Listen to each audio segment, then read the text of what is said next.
food life, oh, oh. Food light, chicken eye, fired eye, chicken's eyebrow goes. Slipper eye,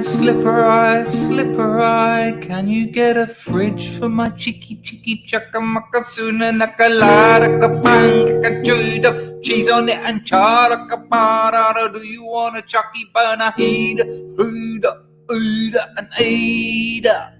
Ooda ida e o ah. You know what? You know, this morning I said that's why you get in early, because you get the lovely musical intro. Well, as I was performing that song, as I was performing it, I thought, imagine someone came here for the first time and thought, oh, this looks interesting. There's a few people waiting. Lumi said, the return of LSDJ. Imagine someone just come here and thought, and they thought, oh, it's starting. And then that happened, and they probably went, what, is it like a music stream?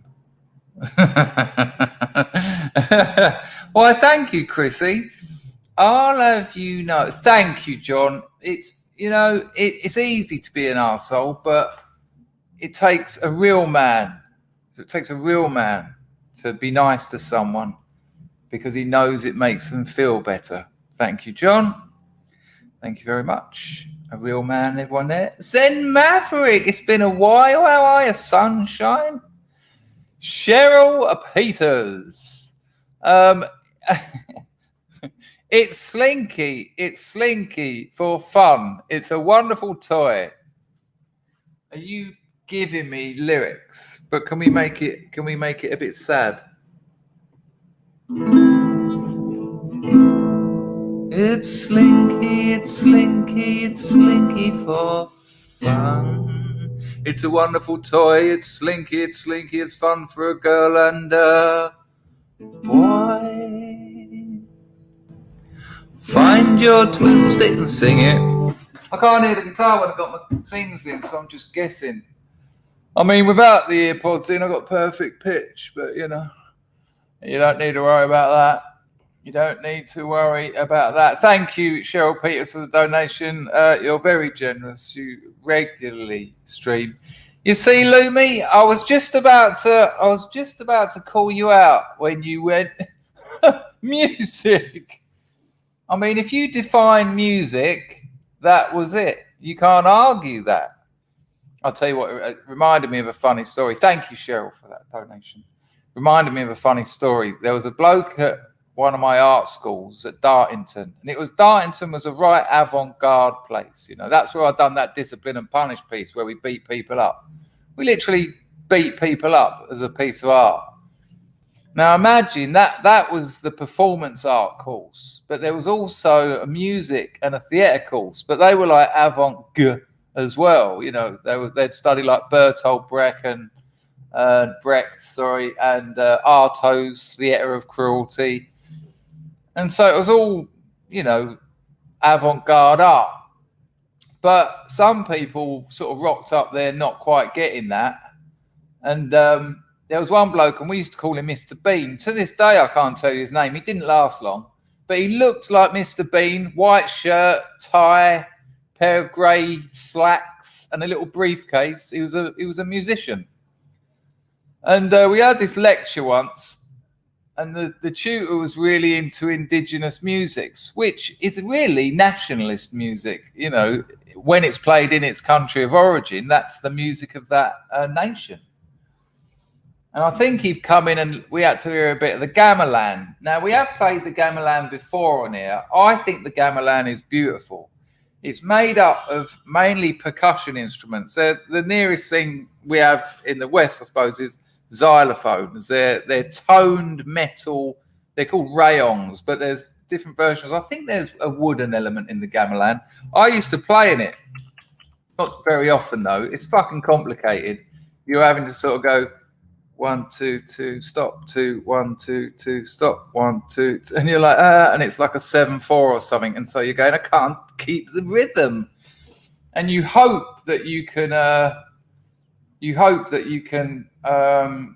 just blag it. But I'll play you a little bit. It's not everyone's cup of tea, but I'll play you a bit of traditional gamelan, just so you can get an idea. It's from Indonesia.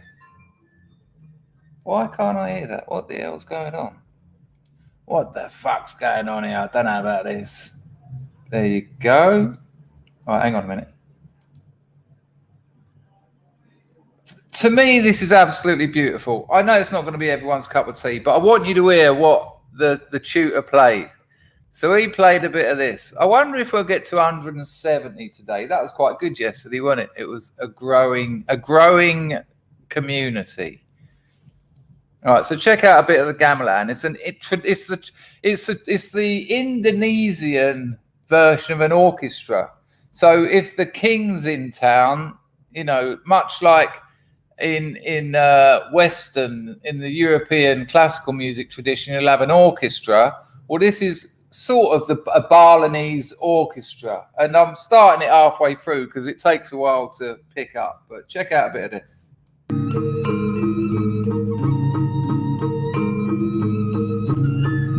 Can you hear that percussive bit going? Doom, doom, doom, doom, doom, doom. That was the instrument I played. There's a few of them. It's called a rayon, and I couldn't do it. They didn't ask me to leave, but they didn't ask me to come back, if you know what I mean.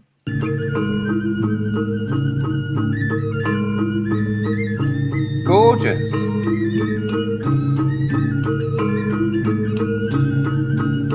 I'd quite like to show you the rayon, actually. I wonder if they zoom in on it. Well, that's one of them, but I had about 6 of them. This thing here is like a rayon, but I had 6 of them. Oh, now they're rocking.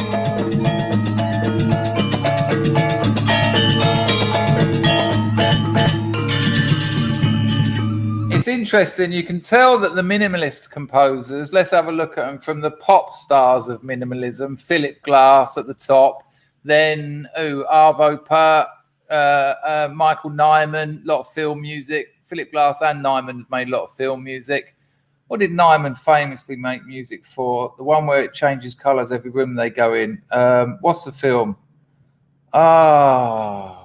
Anyone know the movie I'm talking about? Every time they go in a different room, the room changes colour. Well, not every time. They are much like xylophones, yes. Yeah, but Eno wasn't a minimalist, was he?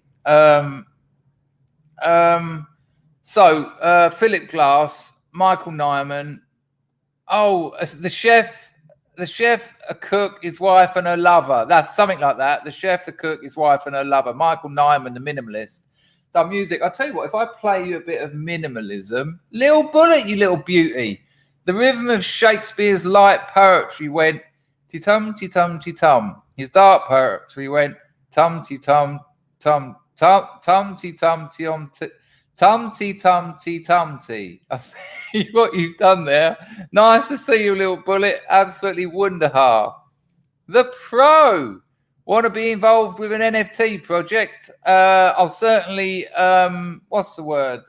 I'll certainly have a look for sure. Chris at chrisdangerfield.com. So first name at second name.com. Chris at chrisdangerfield.com. Yeah, nice one. Very interested. I haven't got a lot of money to invest. The money I've got to invest is what you gave me the other day. But no, I'd love to have a look. Thank you. And I've got a friend who's interested in that sort of thing, and he has got a few quid. Nice one, the Pro. Thanks for the donation as well. That's quite interesting. Who just said that? It reminded me a bit of that as well. It reminded me a bit of Night Law. Weird, eh? But listen, let me play you a bit of Steve Reich, who is... So who are the minimalists? We've gone Michael Nyman, Arvo Pärt. Is it John Adams is one? Steve Reich, obviously. Who am I missing? I think that's probably the big ones. But listen to how much their music was inspired by that. If we get something like for 18 musicians. Steve Reich. I'll play you a bit of this. So this is minimalism. If you don't know, minimalism, kind of a music that come out of the New York school in the mid-60s. And it was based on, I mean, this is a very, very minimalism for dummies. Not because you are, but because I am. But the music developed very slowly using repeated sort of melodies that changed very slowly. So over like Terry Riley. You'll like Terry Riley. I'll play you a bit of Terry. Maybe I should play that first, actually. I'll give you the name of Terry Riley's most famous piece, A Rainbow in Curved Air. And I know there's a lot of trippers in here, and I know there's a lot of stay highs in here. And if you haven't heard of Rainbow in Curved Air, when me and Bally G used to do acid at art school, we used to whack this on. We used to put it through like a zoom pedal and a digital delay. So if it weren't trippy enough already, by the time it got in our ears, this is an absolutely classic piece. But let me. Oh, it does start quite cool. Fuck it, I'll risk the block because it's worth hearing. The stay eyes are going to be over the moon with this little discovery. Wait till it comes in.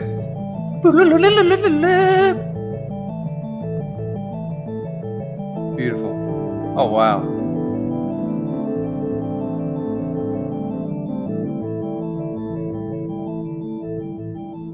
So can you hear that repeating pattern? There'll be a little solo here.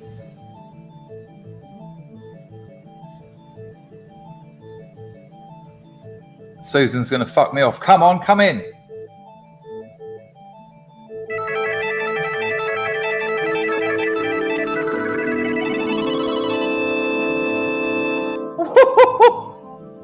Back down.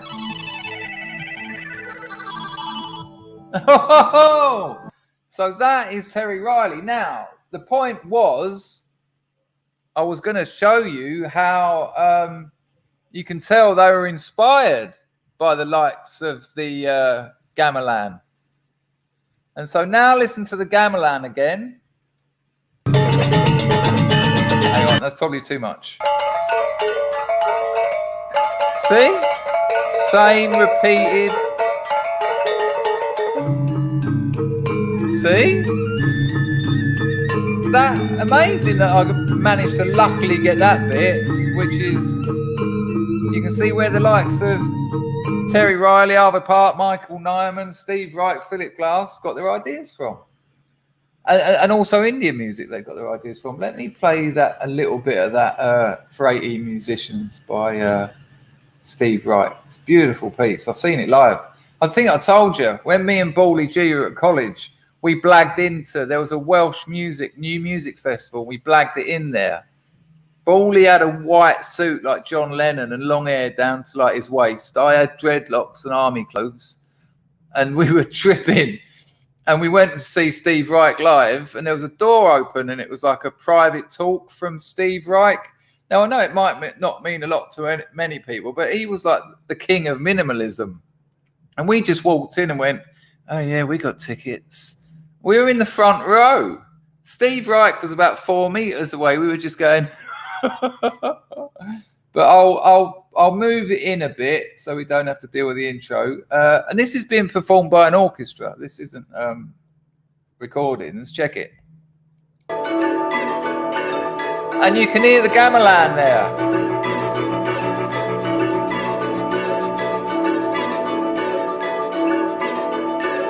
See, very similar. Oh, it's fucking beautiful. I might have to give that a listen later. So there you go, a little bit of early music. Why am I talking about that? Does anyone know? Does anyone care? That's the question.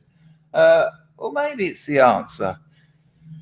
But that was interesting. Why did I get there? Does anyone know why I got there?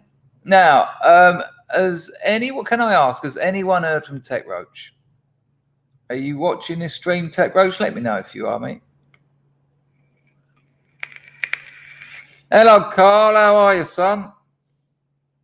Oh, we put a few more scrubs together today. There's been a few more people catching up.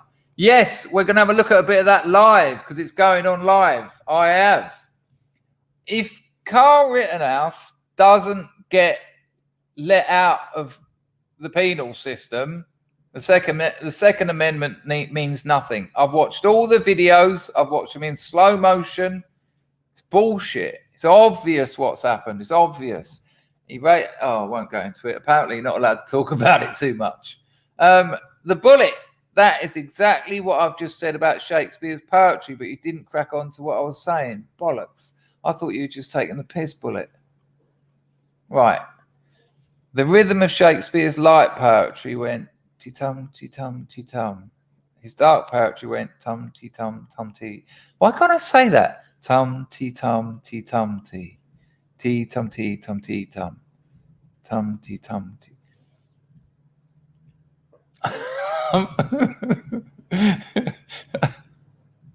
I haven't cracked onto it. I did give it a good go though. Nice one on the donations. I'll have a little think about it and see if I can get there. Oh, that's interesting. That would make sense. I didn't know that visionary companion, but I'm obviously aware of Debussy. My missus, one of her favourite pieces of music is Claire de Lune, and she calls it Moon. When I ask what music she wants me to put on, she'll sometimes just say Moon, because on the YouTube, Claire de Lune, there's a moon on the thumbnail, and we listen to that. She loves it. It's gorgeous, isn't it? Well, there you go. Oh, you think it was the other way round? No, Rufus. Philip Glass is the most commercial. That's what Philip Glass. It's just commercial, isn't it? It's like pop minimalism. But, you know, if you like it, and that's why it gets used in film soundtracks. But the problem with Philip Glass's sound is it became a marketing thing. I'll show you a bit of Koyaanisqatsi now, and you tell me that it doesn't look like thousands of adverts. One goes up and the other goes down. Okay. Nice one, little bullet. I kind of get it now. I'm kind of get it there. Let's have a little listen to, who was I going to go for then? Not Debussy. Who was I going to play? Is there anyone listening? Oh yeah, Philip Glass. So let's listen to a bit of Koyaanisqatsi and the film that he made it for. And my mum bought me Koyaanisqatsi for Christmas when I was about 16. It was like, wow. But let's look at a little bit and you'll see what I mean about how it inspired a million adverts. Let me see if I can find the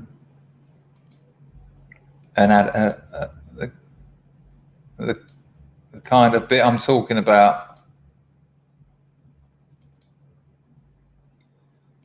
I mean, it's fantastic music, without a doubt. So we're now going to have a look at a bit of Philip Glass. This is his motion picture soundtrack for a film called Koyaanisqatsi, which shows the Earth as it was, Earth becoming fucked, and then the Earth returning to its original state. That's it's a long old film, and this is all. It's just there's no dialogue or acting. It's just this. However, give me a 1 in the chat if when you see this and you hear Philip Glass, you've seen adverts like this. I imagine it's going to be everyone. But beautiful music, and when the marketers do it, they don't have the same harmonic beauty and melodic beauty as Philip Glass at all. But however, you'll certainly recognise the aesthetic. Philip Glass, Koyaanisqatsi, 1982.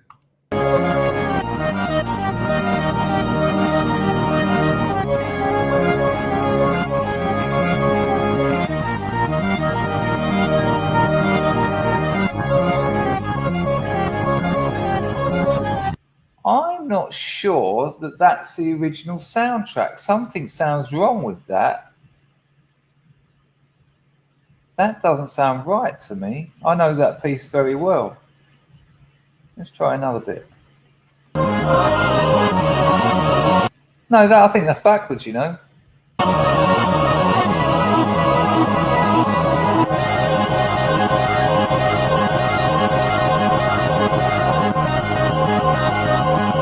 Yeah, that's backwards. That is not Koyaanisqatsi. That is backwards. The music's backwards and the images are backwards. Look, notice these cars, they're going backwards. Look. And what you get in with a lot of music, especially percussion music, which isn't just drums, obviously, anything you hit, a piano is a percussion instrument.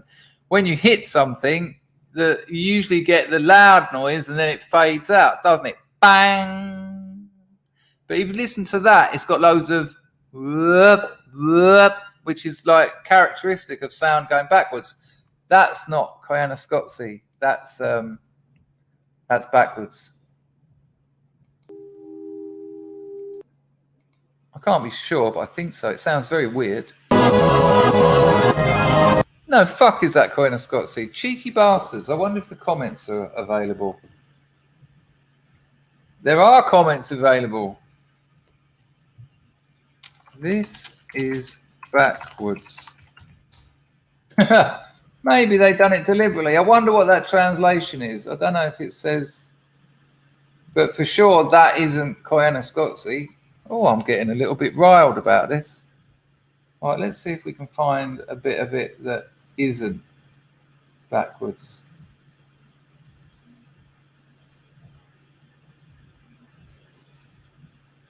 Event. A breath. Fuck it, I can't be bothered. How weird is that, though? That's absolutely spooked me. I've got a load of donations then. Cheryl Peters and Little Bullet. Thank you very much. I haven't even sorted out entropy yet. Let me get that sorted. Hello, Moslab. Good to see you. When we hit 100 people, I've got an announcement. It was weird, wasn't it? It was like the dev was coming in. Packer said backwards. Right, I've got your email there, Mr. Pro, Dr. Pro. I've got that just come through. It's a nice one. Now, what was I going to do? Oh, yeah, the grift. Let me get this sorted. It'll only take a couple of seconds. I mean, you know it by now. I have got a few clips for you today. Not a lot, but we don't really need a lot. Mar says, that is an experiment, you dolt. Read the text. I did read the text. Didn't say it was an experiment, did it?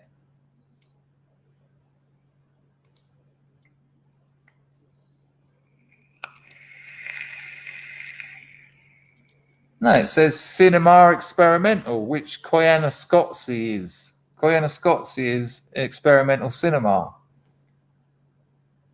And then at the bottom it says Koyaanisqatsi, Life Out of Balance, is the first in a trilogy of Koyaanisqatsi by director Jeffrey Reggio. Absolutely nothing about it being an experiment. You dolt. Anyway, moving on from doltage reversed. The Pro, nice one. Sent you an email, matey. Please try to reply within the next. Oh, without a doubt. I'll have a look at it after this. I mean, I know a little bit about non-fungible tokens, but I will have to consult my crypto man. But I'll have a look at it for sure. Much appreciated, and thank you for the donation, and thank you for the other two the other night. That flattened out a lot of financial concerns. Mad Lizzie. Hey, hello, Mad Lizzie. How are you? Nice to see that T-shirt rocking. You might have noticed, people, on my community tab, the last couple of posts, I've put pictures of people with that T-shirt on or with that mug that Scrubs have sent me, and they're rare now. They're out of print. You can't get them anymore. Oh no. I mean, not that people are necessarily going to be looking for them.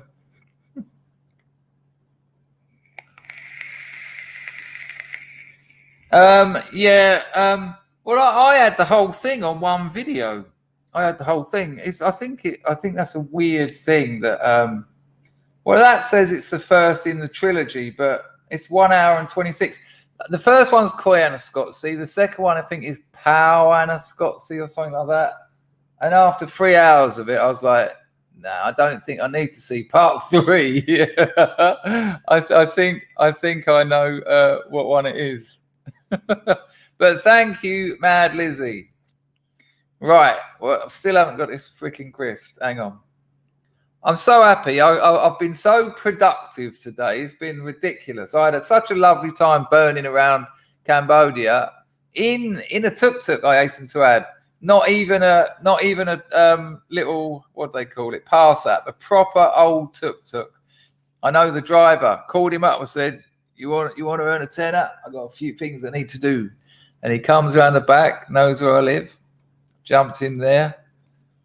It was really nice, lovely, nice weather. And I told you before, when I first came here, and that first morning I woke up about 5 o'clock in the morning because of the jet lag, and the sun was just coming up, and the sky was electric blue. The sun wasn't quite up. It was electric blue, and I just thought, wow. And then when the sun sort of burst through the palm trees and into my room, I just thought, amazing. I thought, never take this for granted, because you've been through a lot of shit in your life of my own causing, most of it. I thought, and you took some risks to come here, made some changes. And I thought, don't ever become complacent about things that you like, because they'll pass you by. And today it was like that. I just thought, hang on a minute, you live in Cambodia. What a treat, what a lovely thing. I think it was Otto the other day said, he said he'd like to move to Southeast Asia. And I don't remember if he answered when I asked him why, but for whatever reasons why he isn't, I didn't have those. And so I did have that opportunity. And, I've been here nearly 4 years now, and time is just flying by, because it's a lovely place to live. And I really had to, that's how you remain grateful. That's how you have active gratitude, by trying to see things afresh again. Don't just think, oh, I know where we are. Actually have a look at it. Look at where you are, because there's always different things, even in the same spaces. A location changes daily. The same location changes daily. And when I went to get my hair cut, and listening to all them lads in there talking and playing, they were playing traditional Khmer music, which is really, really nice. And even in Thailand, you'll find they play a lot of Western pop music because they think the tourists want it.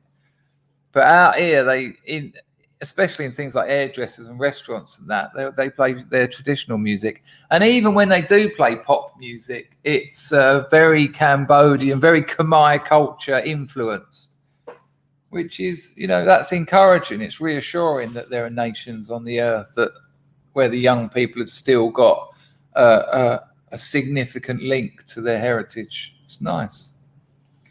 Tech Roach, are you about, son? It'd be nice to hear from him. He hasn't got back to my email.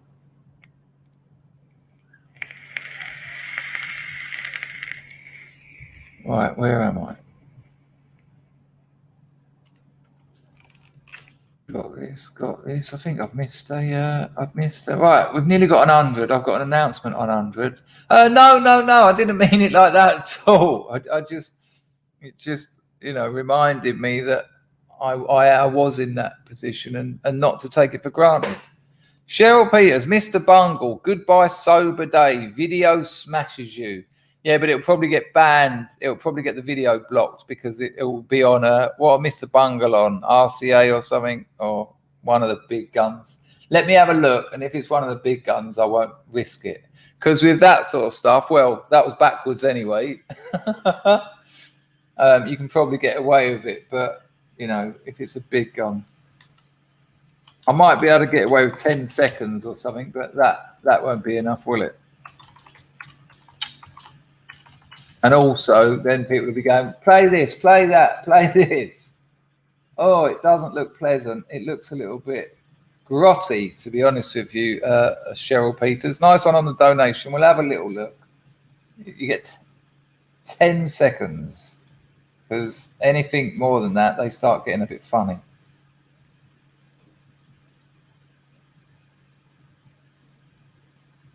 Just moving it to what would appear to be the start of the action. This is what's up, Cheryl Peters Strasser, people.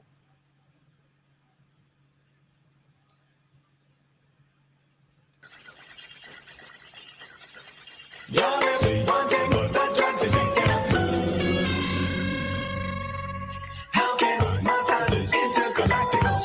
there you go. And blatantly and interestingly inspired by that aesthetic that was Koyaanisqatsi when it came out. Very interesting. Although that says that was made by a fan. That's not the official video. Is that the one you were talking about? Oh, guess what, though? Guess what? Nice one on the donation, Cheryl Peters. Check this out. So I'm a very big Spiritualized fan. They're my favourite band. They're the only band I listen to, really. And Lindsay, are you there, Lindsay? Hello. Who also sent me The Hunt. And sent me another film I'm going to review in my new not gonzo manner. There's a new Spiritualized album coming out, and he said he wasn't going to make any more. And the track they released yesterday is a remaking of one of their old songs that was never on one of their albums. And I was listening to it today, just going, "Oh, I love it! I love it! I love it!" Ah, yes, done by a fan. I'll check it out for sure, Cheryl Peters. Right, I've got something to play you. Check it out. We've got an announcement. So, you know Rags? You know our boy Rags? Trigger Happy Banhammer Rags. So he does this Bards Channel thing. And they had a poetry competition, right?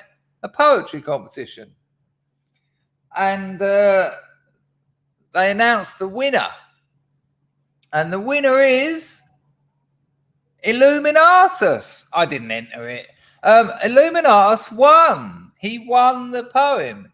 Now, I'm going to be a bit controversial here. And I'm going to play you the poem, right? So Lumi didn't know this was coming. And he's probably blushing now. Fucking better be.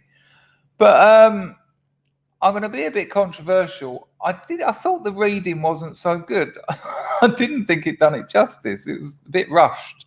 But maybe that's just me. But we are going to now listen to Lumi's winning poem. Okay?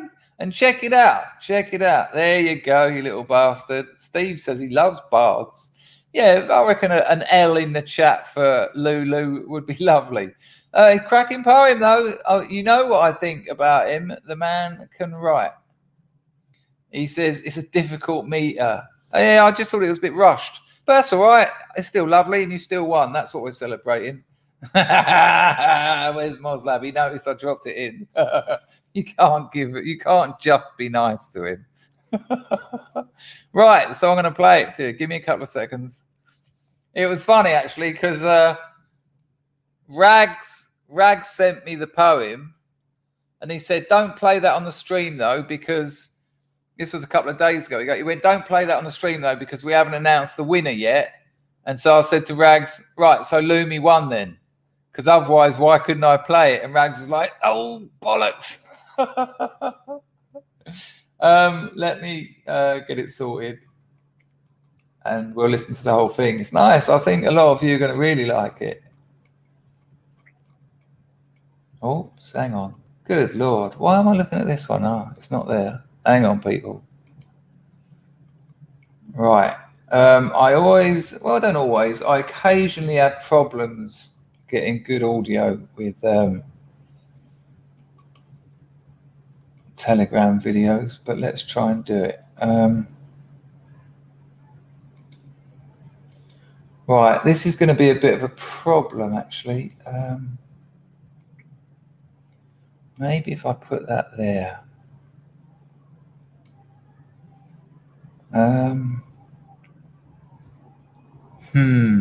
I don't know if I can. I certainly can play it. What I'll do, I'll forward it to my own account, and then I can play it in my own account. It's just I've got to keep a little bit of.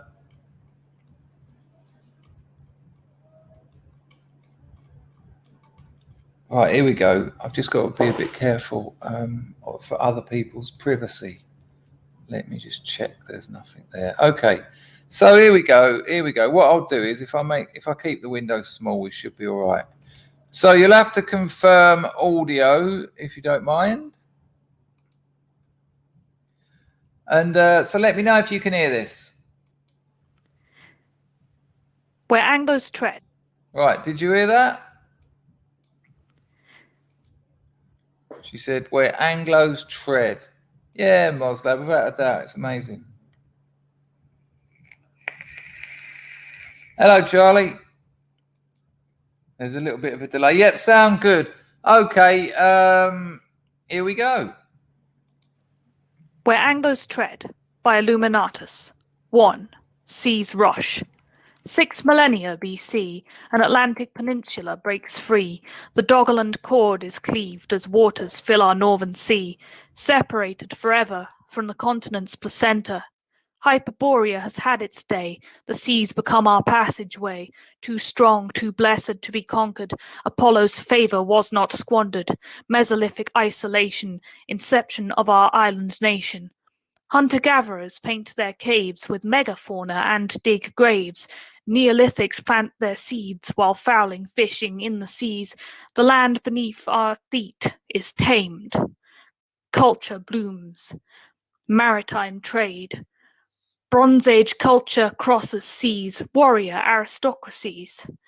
Britons, Picts, and Hiberni seed Celtic tongues, linguistic tree. Bards recount our mythic legends while druidic wisdom ascends. 2. Land rush. Romans come with roads and wars. Their legions cross the sea from Gaul. Foreign blood to man the wall, they barely interbred at all, leaving just fortifications, untouched genes for generations. Cousin Saxons settled down. Vikings plundered, then built towns. Arthur's dragons held them back, slowed the invaders' attack. United Anglo-Saxon lands under High King Æthelstan. 1066, the last invasion to hybridize our island nation. Norman nobles took the crown, our lineage now settled down. Foreign rulers interbreed. The common man maintains the seed. This heritage of innovation makes empire of our sea-girthed nation. We span the globe with one intention, improve the world by our invention. The sun was said to never set on the empire of the Occident. 3. Wind rush. In 48, a cargo of confusion washes on our shore, and we are told we didn't build our nation anymore. Borders now an open door for peoples never seen before. A nation built by newcomers is disingenuous wisdom, as clusters deep within our blood still mirror ancient kingdoms. Genotypes from primal times flow in our Britannic bloodlines. Cheddar fraud now dogs our land, as augured they hold the whip hand. Unasked for, globalists command, become the whole world's promised land. They claim our blood and soil, ignoring our ancestral toil. New arrivals build their ghettos, despite the lies the mainstream echoes. Diversity has built our land. They come, they claim, they bite the hand. However much they take, we will rebuild. Jerusalem, the Saxon, will awake.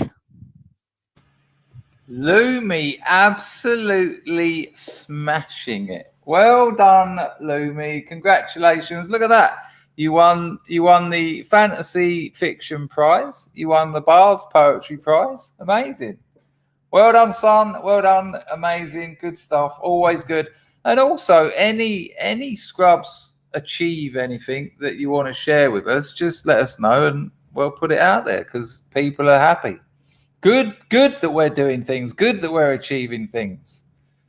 There you go. Look at all those comments. No, Lumi, ignore the silly ones. Some people can't be serious. There you go. Look, lovely. Amazing. Hello, Banksy C. Hayden, hello, mate. There you go. Great stuff. Nice one, Lumi. Really good. Right, now, I still haven't got this fucking grift sorted out. Right, let me just do this. All right, there you can join the channel, become a member. These are ways you can support the channel. I made a video as well today. Well, last night, but I uploaded it today. If you haven't seen that yet, check it out. Now, a few people have said they wouldn't want to watch that movie because of the content, but I was like that, as you'll see in the review. Oh, it's a very new way of reviewing movies. I could be doing another one tonight. Bang. But check that out. But you can support this channel. You can grease the cogs of the engine of truth that we drive. You can become a member. Top link in the description. You can chuck a few quid in the super chat. That's down there. Subscribe, start, monthly donation down there. Entropy is especially good. Link in the description. But I'll also pin it. Pinner to the I'll pin it to the top of the chat. I do that and then that. Well, it says it's there, but I can't see it. Can you see it, people? Can you see the entropy link up there? Someone let me know. Oh, I think I turned my neck or something. Turned my neck. Yeah, I moved my head. Hello, Henry Hill. Good to see you. You all right, son? Nice, nice, nice. So that's awesome. Oh, nice one. Nice one. What's the name? Yeah, that's my angle for reviewing movies. I'm going to watch them and review them while I'm watching them. That's my new angle. Hello, Tito. Nice to see you, mate. How you getting on? Thank you, people. Let me know that's up there. Oh, no, without a doubt he is. Yes, visionary companion. Without a doubt, he's not. It's not even under wraps. Not even under wraps. Right. So that was that. Now, haven't really got anything to comment on this one. It's just peculiar. And if anyone's been in the armed forces, I mean, I can't really comment on this because I'll probably get in trouble, which is kind of what it's interesting when you live in an age of censorship, because it's a more powerful message when I say I better not comment on this. That says more than a free analysis would. But have a look at this. The British Army is obviously suffering a recruitment crisis. So what do you do? What do you do when you've got? I'm just terrified of saying anything. So rather than say anything, let's have a look at the.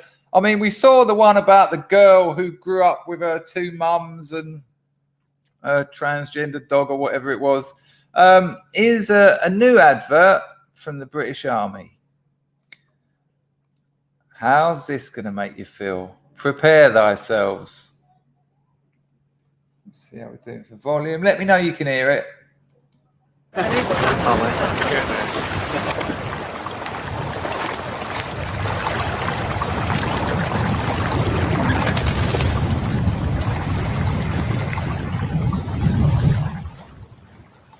بجعلني مقيم صلاته ومن ذريته ربنا ذكر الله ربنا اغفر لي ولوالدي.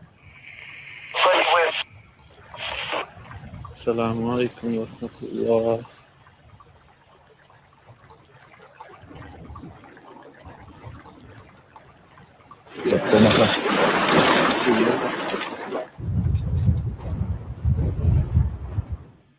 Now, what's interesting about that? Yeah, and it's not new. Sorry, that was the wrong word. What's interesting about that advert, apart from the obvious? What's interesting is you hear machine gun fire right at the beginning, automatic weapon fire. You hear it, but then they all stop. And there's a bit when they get a radio message and the bloke goes as if to say, nah, he's busy. And so that is meant to appeal to a particular group of people, as if to say, you know, you can still stop. Everyone will stop for your 4 or 5 times a day prayers. which is interesting in a military situation, to say the least. I mean, I just, yeah, but they don't get that choice, do they? They don't get that choice. It has to be done at certain times. Yeah. Yeah, it's a very peculiar thing. Hello, Alan. Hi. Good to see you, mate. Yes, yeah. I mean, look, I have to be careful, otherwise I would, just let you know. But it's much like this is the one, another one of the many internal contradictions of globalism. We have suffered at the hands of people of a different group for centuries. That aggression exists and has done for centuries.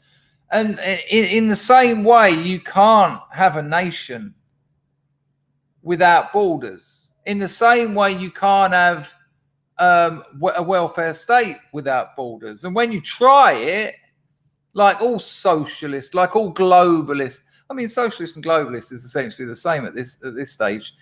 When you try it, it fucks up. The NHS will literally heal the world. You can rock up to London, turn up to an A&E and get treatment, and yet the world doesn't chip into that. The people of Britain chip into that. That's their taxes. And so when you turn up and you're waiting 9 hours while you're bleeding out, it's like, well, hang on a minute. Why is this like this? Well, surely we're putting enough money in to have an health service that can treat us all. Because when I was a kid, we didn't used to wait for 9 hours. You'd go into an A&E, you'd walk in the door and you'd be treated. But when you open it up to the world, it's just basic maths. It's just not going to work. And so part of the globalist problem is saying pretty much anyone can join our military. I mean, do these fools know what a military's for? It's to protect a nation. And it's like the American thing. It's like when people say they're African Americans. Well, if you're African American, you're not American, because you've distinguished yourself from being an American, and you've also put those two different lands in order. I hear people refer to themselves as what was the one I heard the other day?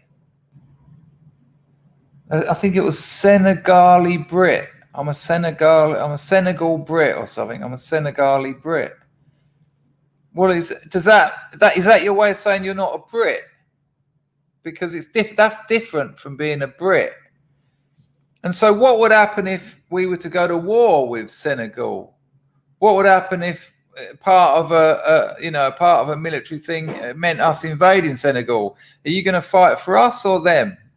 Because I know what I think would be the turnout. What if it was a religious war? I mean, ISIS, remember them? That weren't too long ago.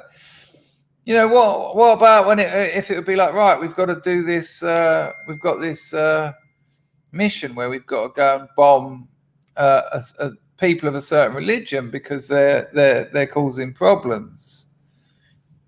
Who are they going to side with? And can you be sure about that? Can you be sure about that? And if you can't, it's a very peculiar situation, because they're within your ranks at that. It's a very and look, I understand, and this might come across a bit weird. I understand the globalists, their sense of inclusion. No, you're British. You can be in the army, but it's ignorant. It's intentionally naive of the reality of war. It's intentionally naive of the reality of the history of religion. You know, it's just barking mad. So, you know, and why is, you know, I said I've made up with that old friend. I don't need him to send me 12 WhatsApp messages though. Meganesia, just realised that I've been dodging AI for years. Because when speaking, replace all nouns with one word. Only people understand, not AI. Meganesia, write that same message again, but in the way that dodges AI, so that we've got an example of what you're saying. So write the same message again without the hundreds are. I'm not trying to trick you into another donation, but you know, write that message again and show us what you mean.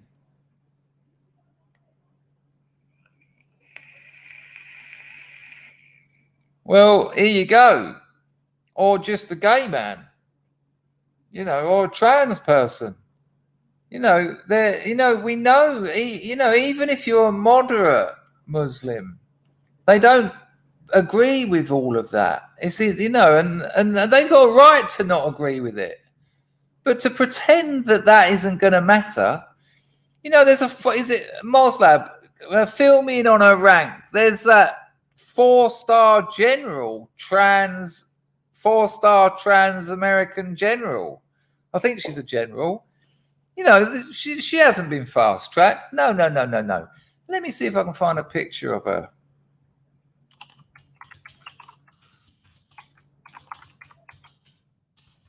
I mean, can you imagine being Putin? That's it, Rachel Levine, 4-star admiral.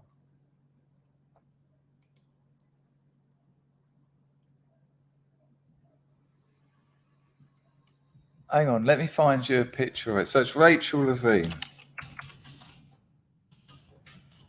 4-star admiral. Now, I'm not saying that she hasn't definitely earned her place. I'm just suggesting that she, you know, that it's peculiar that she has, because all the people I've spoke to in the military and ex-military about all this are saying it's a nightmare. It's a nightmare. No one wants it. No one wants women in the special forces. There's a place for them in the military, of course, and there's places for them that I'd suggest they have better skills than men. But it's not on the front line carrying equipment and weapons. It just isn't.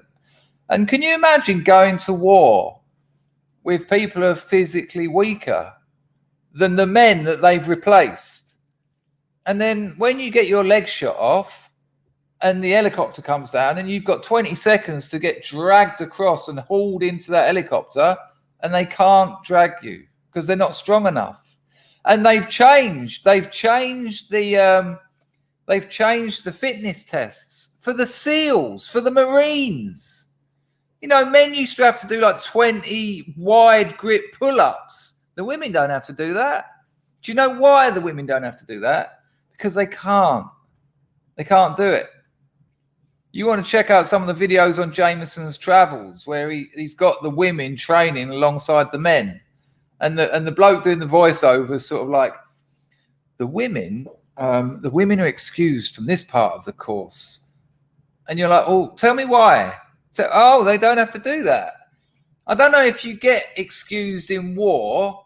I don't know when the Viet Cong are storming down the hillside with their sharpened bamboo in the tens of thousands. You get to say, whoa, hold up a minute. Hey, hold up, bigots. We got women here. We got women. They can't carry enough water for themselves, so we're carrying that. That slowed us down a bit. And we got our radio blown up. We usually had 2, but we couldn't carry it. So because they didn't do the training, they were excused from it. Can you give them, 30-second head start? You know, for woke and that. Yeah, you can? Sweet. Okay, women, go. Okay, there they are. Nearly there. And Start again. It's just absurd. It's absurd. Can you imagine? I know this is old news, but we've all seen the American army adverts compared with the Russian ones and the Chinese ones. The Soviet ones are just like these fucking hard as nails blokes just jumping out of helicopters, parascending, down walls. And then the American and the English ones, like, my two mums said you can do anything you want, so I joined the Marines. It's like, wow.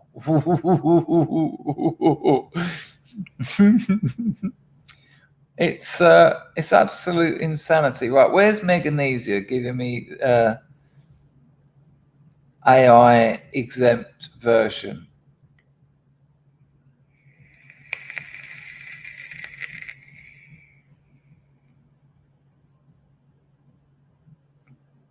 Moslab says, let's be clear, it's not like this lady is leading men into battle.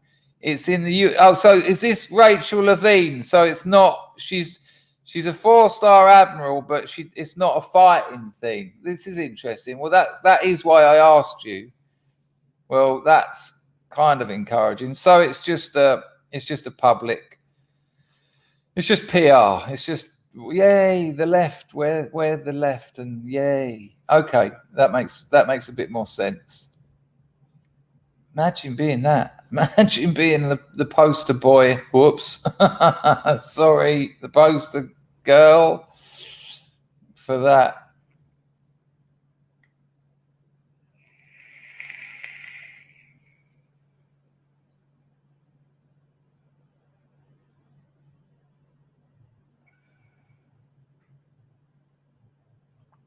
Well, there you go. I mean, there's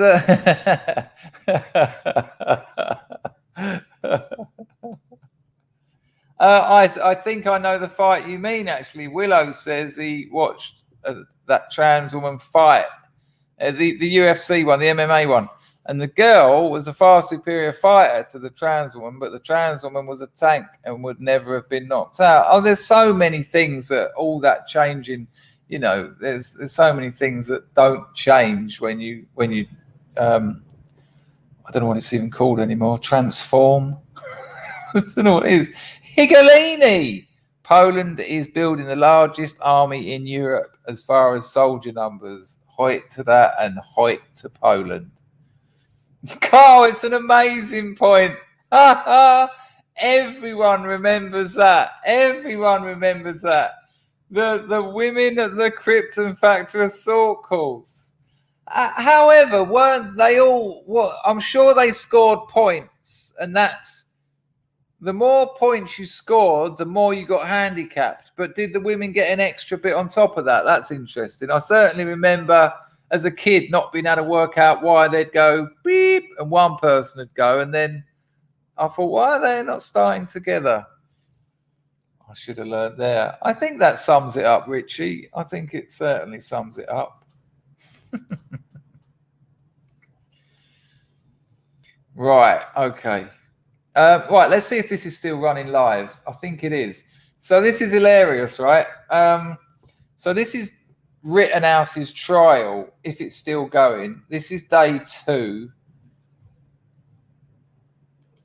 Oh, maybe it's finished. But David Pakman, if you don't know Pakman, he's just a leftist twit. And he was streaming it live. And some of the things these people are saying, it's really weird because you can't comment in his chat unless you've subscribed, which is just duh. And, they want Rittenhouse locked up. They absolutely want him locked up. And the things they were saying about this poor little kid, it was just awful. I mean, I watched all the videos today, and the judge has got plenty of videos. He should walk. Without a doubt, he should walk. If he doesn't walk, what that says about the Second Amendment is shocking. Absolutely shocking. But Pakman was screwing earlier. Look, I'll show it now, but it would appear they're obviously... the court has been adjourned or something, although Pakman is still hanging out for something else to happen, obviously.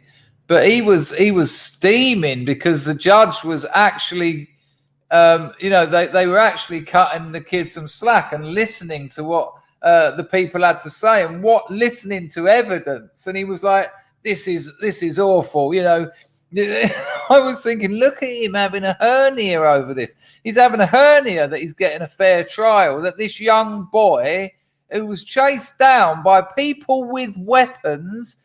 And there's one bit in the video, right, where there's a bloke, he's got a handgun, right? Rittenhouse is on the floor. He's already been hit round the head twice with a skateboard and had his head stomped. Imagine that. They hit him with a skateboard twice. There's about 15 of them chasing that Rittenhouse. He's running down the road. And he realizes, if I don't do something, I'm fucked. He turns round and he shouts to them, stay back. And this bloke's got a gun, and Rittenhouse holds his weapon up at him, and the bloke puts his hands up. Rittenhouse is on the ground now, by the way, because he got someone sucker punched him, he got stomped on the head, and he got the skateboard round his head twice. He still hasn't shot anyone. And he holds his gun up at someone, and the bloke puts his hands up. At that point, Rittenhouse lowers his weapon.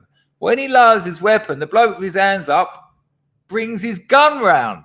And that's why Rittenhouse shot him and blew about 2/3 of his bicep out of his arm. But I'll tell you what, Paxman was screwing. I mean, it doesn't look like he's covering the trial live at the moment. Let's see. All right. It's like ever since... He's such a null. Oh, this bloke is also... Look at him. Look at the left, people. Look at the left. Sent an example. Now AI knows my word, but not the meaning. It's basically an Afrikaans word, which means thing. Oh, I see what you're saying. Okay.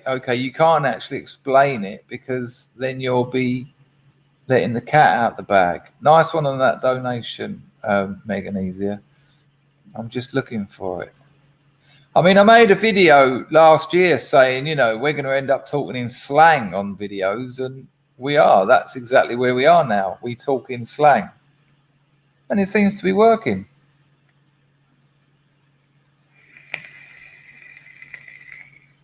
I'm just seeing if I can find it. But we've got to check out this bloke. This leftist legal expert. Look at him. Would you trust that anywhere near your kids? I can't see the example, Meganesia. Did you send it before that thing? I think it's gone off the screen. So someone's asked why he wears those specs. He does it to scare children. And they should run as well. I mean, look at him. I don't like to... Meganesia, I'm trying to see... Unless you've emailed it. Do you mean you've emailed it? Because I can't see it on the screen. It's gone. Sorry if I missed it. Yeah, very cool. So listen to the obnoxious, nauseating Pac-Man. Yeah, I'll check it out. I heard some of this bloke talking on what's his name show. Yeah. Wow. That's there's Kyle. Something else right there. Poor kid. Irony is dead. It really is. Thanks to Ryan Jones. Irony is not dead, you stupid prick. It's you, the likes of you leftists live out on it. Who just signed up on my website using the coupon code. Oh, that's a nice approach, Meganesia. That one. Oh, Honey Monster says that on my panel today. We're looking very strongly at sinks and showers. And what happened, if you watched the election, I was called by the biggest people saying, congratulations, political people. Congratulations, sir, you just won the election. It was 10 o'clock and you looked at the numbers, and I'm sure you felt that way. This election was over. And then they did dumps. They call them dumps, big, massive dumps in Michigan and Pennsylvania and all over. If you take a look. Right. Exactly. Okay, good. So we've Chrissy gotten said, that out of the listening way, while and we can all cooking be really, chicken dinner. Really, really thankful. I for that. missed Okay, nothing. We have a few minutes left here until they resume. I will acquiesce. I will do a few voicemails for you guys. We did get a very, very significant number. So you do. So if you don't know, Pac-Man wants Rittenhouse to go away for life, and if he does go away, I mean, I'm kind of surprised he's still alive. Does anyone know? Has he been on bail or has he been locked up? Look at the Woodlander. Got to feed the dogs, cats, house chickens. Just the normal. Be right back. No Cat Popeye says, Chris and Scrubs, did you know there's a trans James Bond in the James Bond movie? What one? I've seen them all. Is there? Don't know what that means. What, the new one or the next one? I can't imagine they'd do that.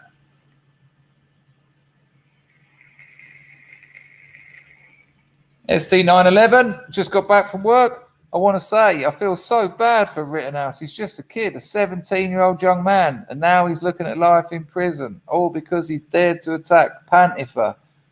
I think he'll walk. I think he'll walk.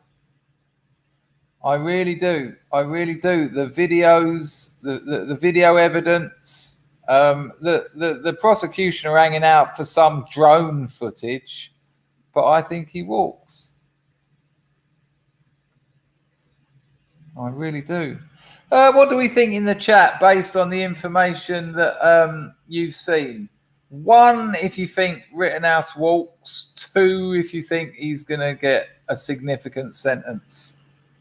1, if he walks. 2, if you think he'll get a significant... What I mean by a significant sentence is time locked up, not some weird suspended shit.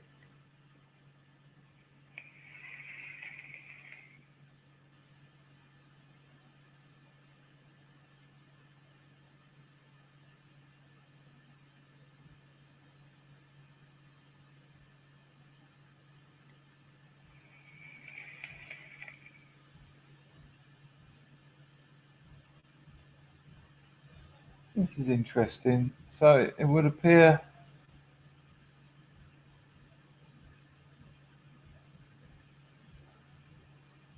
Yeah, well, this is the thing. If he does walk, I mean, talk about fear mongering. All I'm seeing from the mainstream media, yeah, there is that, Ian.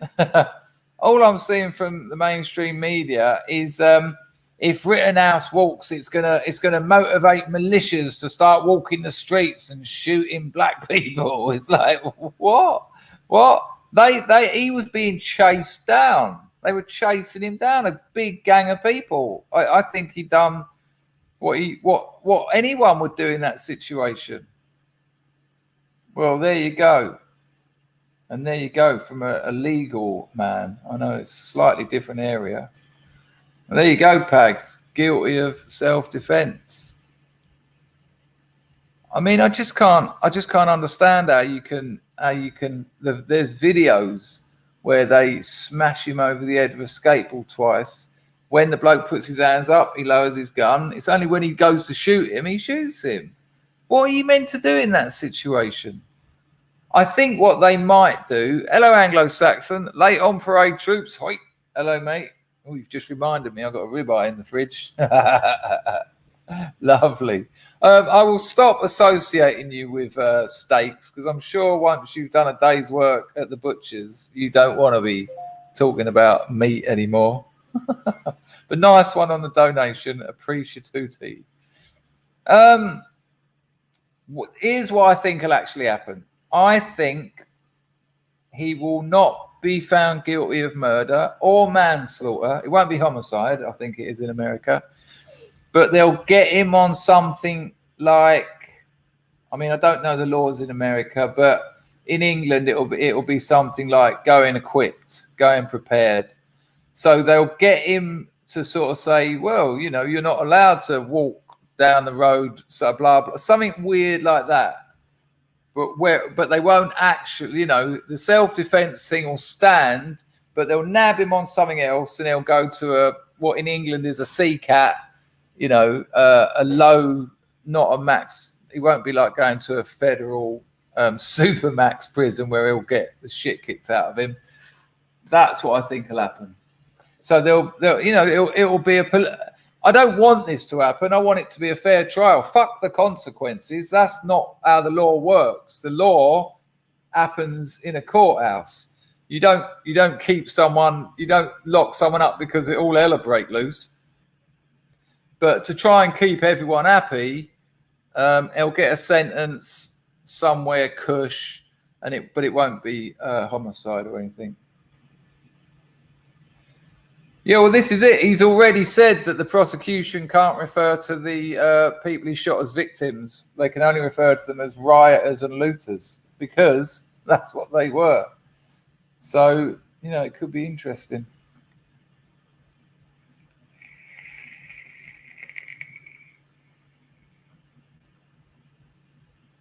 The bullet.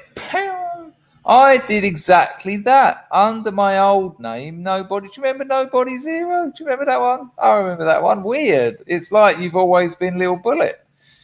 Upside down text and symbols that look like letters. Eventually, I got banned, and that's a lot of effort as well. All that typing. That's weird that you just brought Nobody Zero out. I forgot about him. I know it's you, if you know what I mean, but I forgot that you used to be him.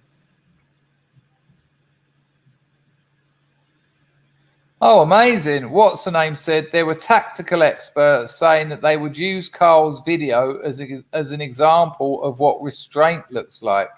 How interesting. Nice one for the donation, Bullet.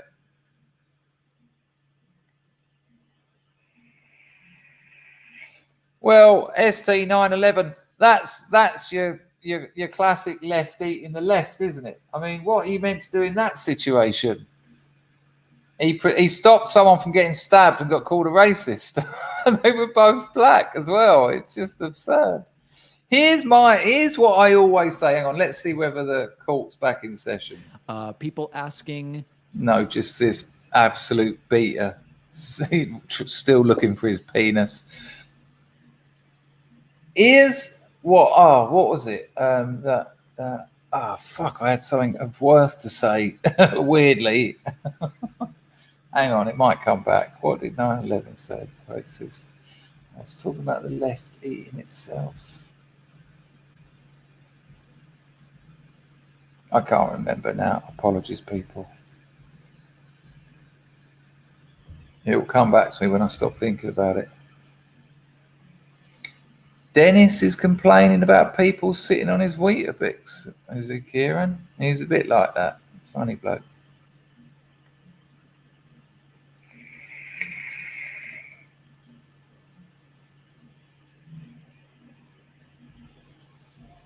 Well, I don't really know. I don't really know enough about all that walking across county lines with guns and all that. Who did? What? The prosecution? But he was with that fella. He was with that fella that got the old the MAGA hats native Indian thing off. But that bloke went a bit weird, didn't he? I can't remember his name offhand. But he started tweeting some really weird shit.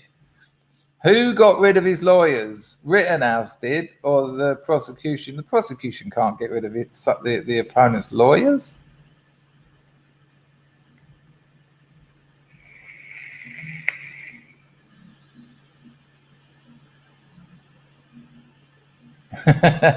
Don't mess with a man's Weetabix. Well, that's also another option, isn't it? Because if he gets convicted, that's another option. He gets found guilty of homicide. The media get their day in the sun. All these lefty twits get to say, and then there's an appeal and he gets off and no one mentions it, you know.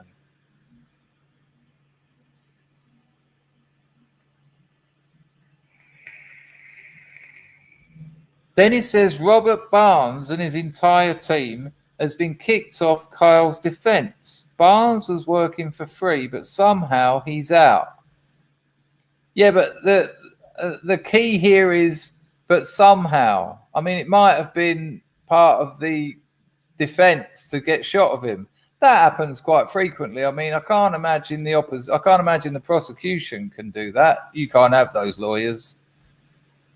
But, you know, I'm kind of guessing. Yeah, there was that.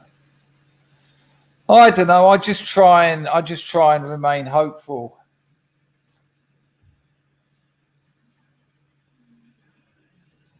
Someone grifting the family, got a second-rate lawyer in place. Oh dear.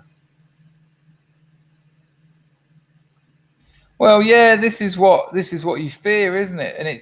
And that's how the left win. Well, you make any decisions that we don't like, we'll burn the country again. And that's it. That's over. It's over when that happens. Good Lord.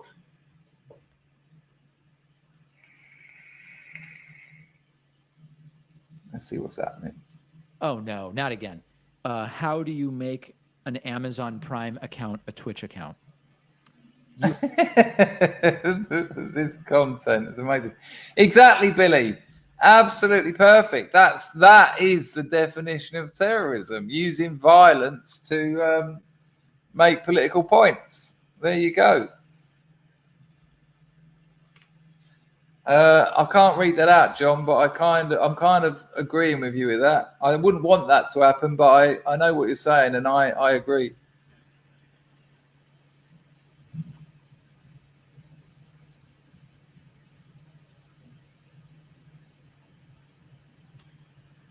Okay.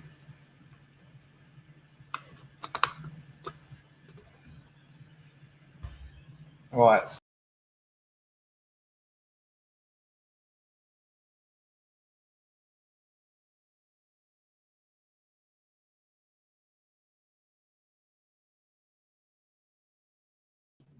Apologies, people. That was my fault. There's a weird button on the side of my mouse, and if I press it, it does things that I don't know what they're for. Okay, so this is something quite interesting that's been pissing off the mainstream media. Apparently, and I looked at the stats, Let's Go Brandon is going nowhere. It's going absolutely nowhere. If anything, it's getting bigger. You go to Google Trending, and you can see that the looks for it, the occurrences of it, it's getting bigger. Still getting bigger. It hasn't reached peak meme magic yet, which is incredible considering how ubiquitous it is. Check out this from the likes of CNN. Mind blowing. So apparently, a pilot. And now they're going to fire this bloke almost certainly.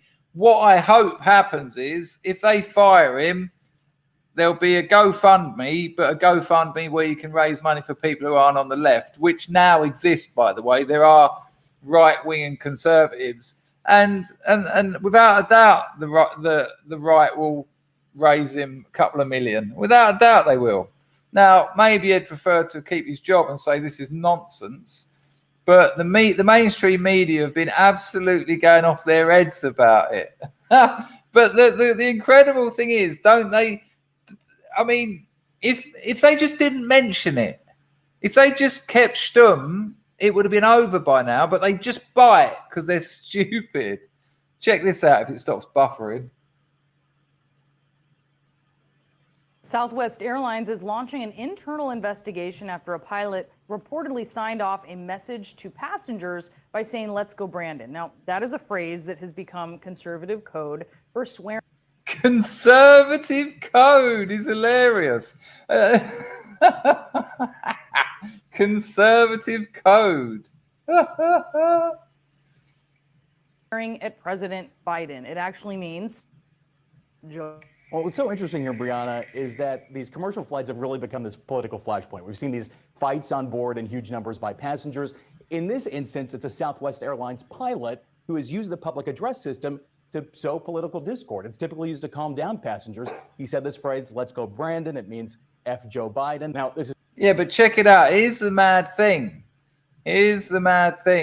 No, none of the passengers complained. Apparently, there was a woman on there. I think, if I remember rightly, she worked for the Associated Press, and she went fucking ballistic. Started knocking on the cabin door, going, "What? I demand speak to the pilot." And she was nearly chucked off the plane, not like in the air. Get out, mainstream media. I mean, that's a bit of bad luck, isn't it, having a journalist on your plane? However, fair play to him for giving it a go. But these two fuckers love it. They love it. Ruin his life. Go on, ruin it.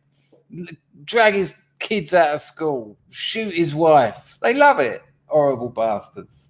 This is not the only incident like this. Now, I'm a pilot. I fly a little airplane. I monitor this frequency all the time. You're supposed to listen to it. I've heard FJB. I've heard Let's Go Brandon. This is a real problem. No, it's not. It's a real solution. And it's happening in a place where pilots can only hear, but also now in a place where the passengers can hear. Lil Bullet, nice one. Oh, yes, it has. I think it might be an official. We'll have a look at Mark Dice's channel, because he's got all this tied up. I do show a bit too much of Mark's content, but it's worth a look. Nice one, Bullet, for the reminder. Here we go. It's 5 minutes. I always say I won't show it all, but you know, I'm sure I've thrown a few subs his way. Come on, you buffering bastard.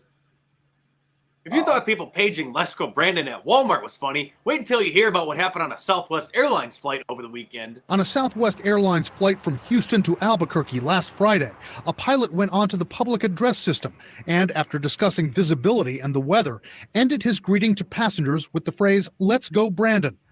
That's according to the Associated Press, which coincidentally had a reporter on board. Let's Go Brandon is a... I'm starting to think, actually, did they have a reporter on board? I mean, it would be very easy for someone who's a friend of an Associated Press reporter to say, "Oh, guess what happened?" Like quickly on the old mobile, and you can get Wi-Fi on planes, and then them saying, "Say you're a journo," and then they quickly draw up a, you know, what do you call it, like a subcontracting contract to make it look like they've always worked there. Maybe. Without a recording of it, they could just deny he said it. Yep, but they could then go to court and drag in witnesses. But I imagine they will have a recording of, yeah, but he didn't say it over the frequency, did he? He said it over the internal PA. The tongue-in-cheek reference to the phrase "F Joe Biden." It all started when... Yeah, we know how it started. CNN goes on to complain about how it's popping up everywhere, like sports stadiums and even the floor of the House of Representatives. Let's go, Brandon. You may recall it. Well, you're absolutely right, Moslab. I mean, since Donald Trump isn't president, they just need to find anything. And you know, this is what this is their 24/7 news cycle. And it's just, oh, man on a plane said, "Let's go, Brandon." Fucking hell, stop the press. It's absurd. At first, they ignored it, hoping it would go away, but the phenomenon just keeps growing, and now the Marxists aren't. Tito, is that true, or are you just suggesting that as a... Because if that's true, he can get away with this, but I'm thinking you might just be making a little silly. Because that would be awesome. Aren't very happy that so many people are openly denouncing old Joe. This CNN contributor equates "Let's Go Brandon" with praising ISIS, tweeting, quote, "As an experiment, I'd love for a Southwest airline pilot to say, 'Long live Ilhan Omar's favorite organization,' before taking off. My guess is that..." What a ridiculous equivalent. What an absolutely crazy equivalent.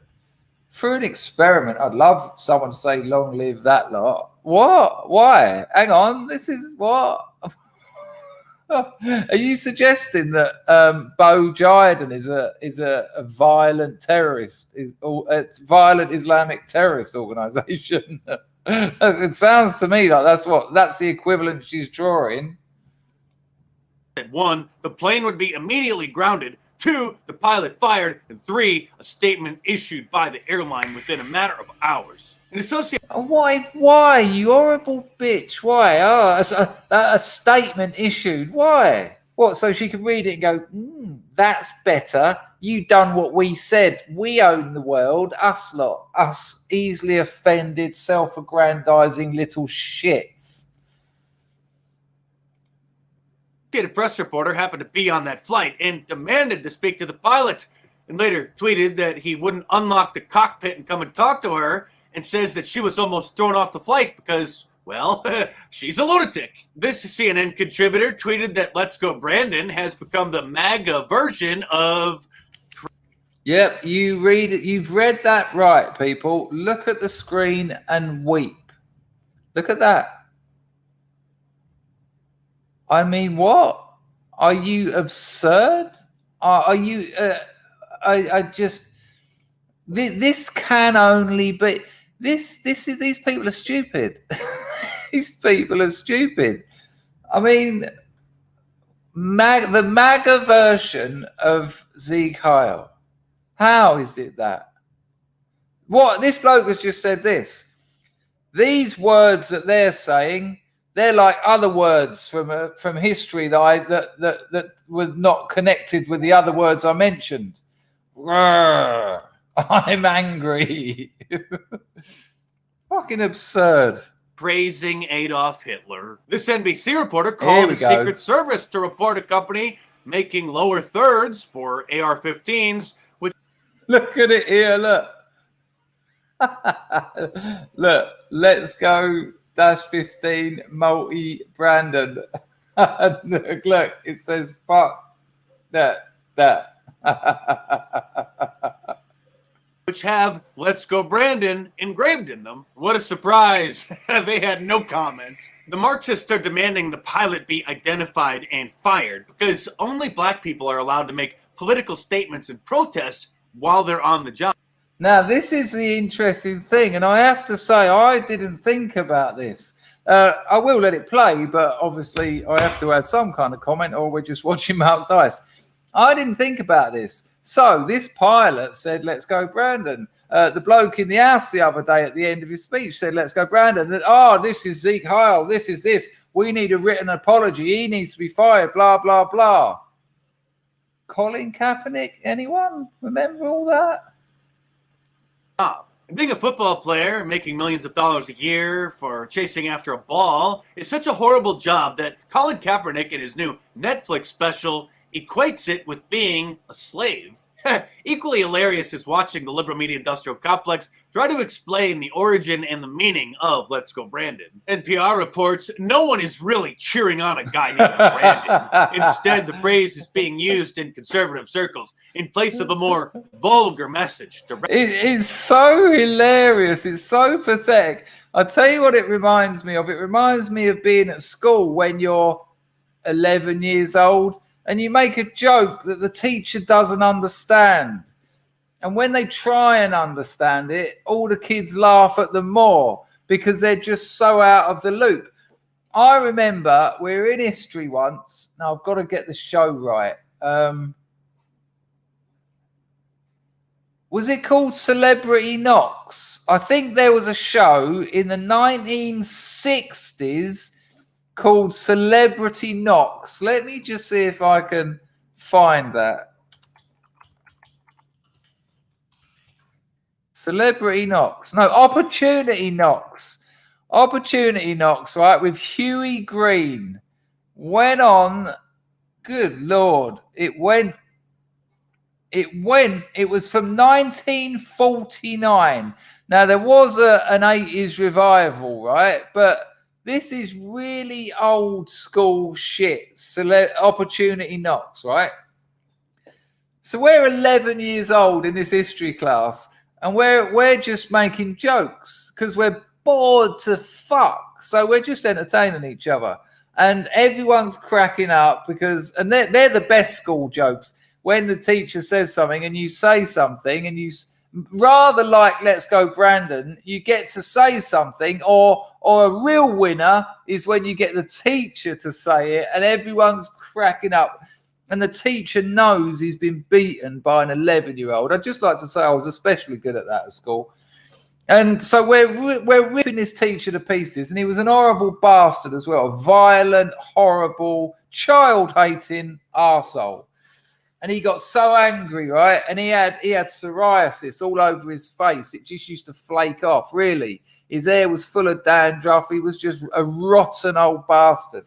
And he got so angry, he slammed his desk really hard. We're all still laughing. Fuck you, fuck off. Just all scared, the teacher at the desk. And then he went bang. And then he went, none of you would get anywhere on opportunity knocks. Oh no! Oh, we really wanted to get through to the final round on Huey Green's 1949 talent show.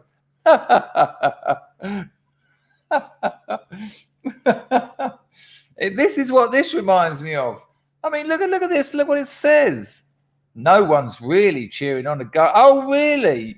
You're the only people. It's only blue check marks that need this shit to be pointed out. Everyone else knows. Absolutely rigged. Right, hang on, people. A request has been made. Hang on. You see the inner workings of my very technologically advanced back end, dare I say. LC350, he says, hello, Chris Scrubs. It's not actually my name. A little bit of punctuation, Mr. 350. Would you mind if I give a dude I know new book a shout height? Well, no, certainly. Go for it. How do you want to handle it? What does that mean? Are you gonna make another donation with the details, or are you gonna put it in there and you want me to shout it out? I'm easy either way. But yeah, of course you can. Friend of yours is a friend of ours. That's mad, isn't it? No way. Was Huey Green Paula Yates' old man? How strange. I never knew that. None of you would ever get anywhere in opportunity knocks. And of course, all that done for this teacher is to put him back into the misunderstanding history that we're all laughing at him about. And it was like, keep going, mate. Go on. Keep digging. 1 second. There's actually a very funny little cartoon at the end of this Mark Dice thing that's worth a little look. Hang on. It is worth watching this end bit. LC350, let me know and we'll do that. Listen to this, people. It's funny. Let me know you've got audio. Directed at President Biden. Well, it is kind of hard to ignore these days, especially when it's popping up everywhere, like the World Series. Let's go, Brandon! This phenomenon has hit CNN the hardest. Jim Sciutto tweeted out, think about the lesson the Let's Go Brandon crowd is teaching their children. This from the network that just brought a teenage girl on air to celebrate that she flipped off a group. Yeah, she done a middle finger on a bus to people of protesters. Oh, that's fine, but you know, the same anti-mask protesters madness. At her school. In this photo, which is gone viral, you can see a 14-year-old student giving a one-fingered salute to anti-mask. Oh yeah, that photo as well gone viral. I mean, I can't move for seeing it. Everyone's talking about the middle finger. This is the left trying to counter meme. Let's go, Brandon. They had a board meeting. You can imagine it. You know, we need our own. We need to make something happen. I mean, it almost looks photoshopped, that photo, doesn't it? Look, they dropped this in. Look, I'm not quite sure about this. This doesn't look as real as their product. I'm not saying it isn't real, but I wouldn't be surprised if this is like their counter meme attempt and it's fucking rubbish. It hasn't gone viral. It's been on CNN. That's it. Putting it on your news network and listen to the way he says viral with a little chuckle in his mouth. Like the rest of us are actually cracking up at the amount of people who are saying, let's go Brandon, because it's hilarious. Their crappy little homemade meme that they've blatantly contrived. Listen, he goes, it's gone viral. It's very subtle, but he thinks that they're on a winner with this. Listen. Masked protesters at her school. In this photo, which is gone viral, you can see a 14-year-old student giving a one-fingered salute to anti-mask protesters. Yeah, it means put your finger into my vagina. Are you aware of that while you're laughing at it? Outside her school. In that saluter there, as we should say, Fiona joins me now, along with her finger, and her mother, Megan Downey. Along with her finger, you dirty old bastard. Along with her. Go on, have a go at that. It stinks, doesn't it? Oh, let's go, Brandon. Awful stuff. All right, this isn't good to show the children. Fucking hypocrites. These people are over. Thank you both so much for being with us this morning. And let's not forget how much they enjoyed spewing profanity after a report said that Donald Trump referred to certain countries as bleep hole countries, dropping the S word 195 times in a day. Can you believe that, people? CNN used that 195 times in a day. And these same people crying about how they're going to have to explain what Let's Go Brandon means to the kids celebrated when Robert De Niro shouted F Donald Trump live on the air. What an absolute tragedy. The amount of cracking movies this bloke has been in. Look at him in a minute when he raises his fists as if to go, yeah, Orange Man bad. And it was so obvious that he didn't really give a fuck. He was just thinking, I remember when I was famous. I remember when I was loved. I remember when I was a good fella. How can I get some relevance again? Oh, I know. What's it? Oh, Orange Man bad. Fuck Trump. And then he's like your granddad going, watch this. This is one hell of a fall from grace. That's before we even mention the fact that we all know that Robert De Niro weirdly thinks he's a mafia gangster, right? This isn't just me.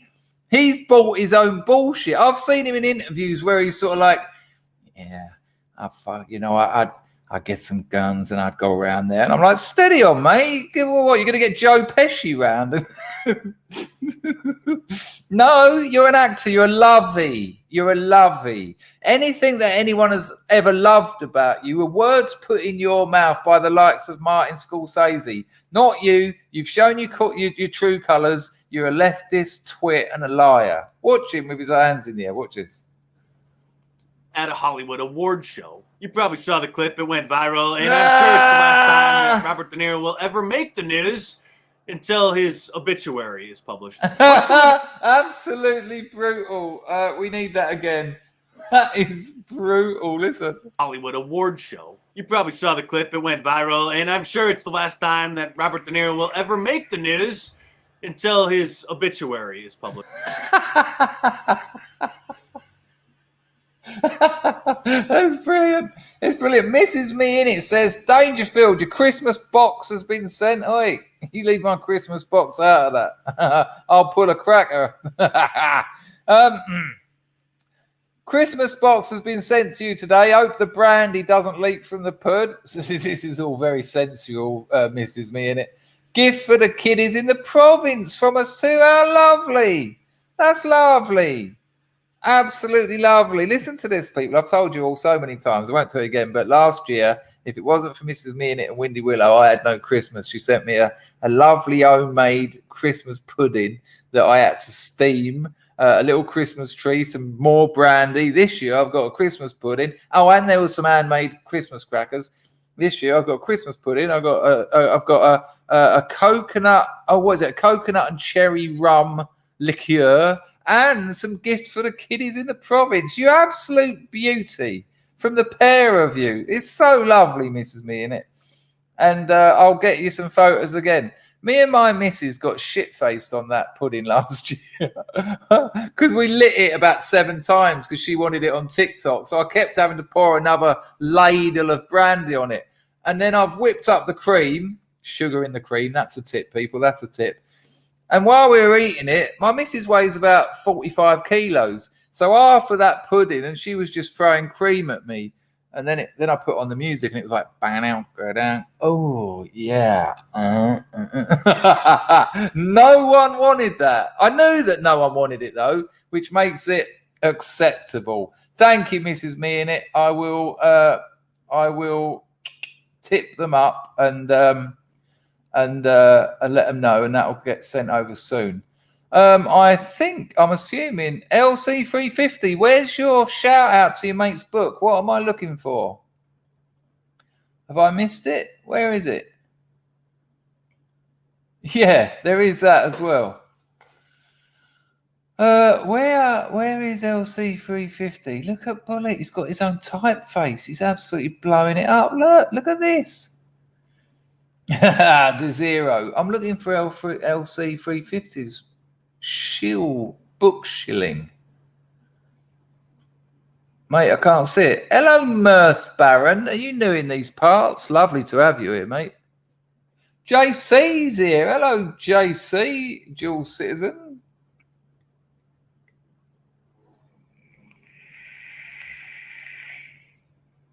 Gizzy Stripe. Newcomer here as well. Lovely to have you. Yeah, Jess Yates was Paul. Oh, Jess Yates was Paulie Yates' dad. That's not Huey Green. Oh, we've got a difference of opinion here, Jeffrey. Tell me the show that comes from for 20 points. Oh, we have a difference of opinion here, Jeffrey. What's the show? LC350. Where's your damn shilster? Or is it going into entropy? There's not one in entropy yet. I'll refresh entropy. Look, he's forgotten the book. He's flaked out.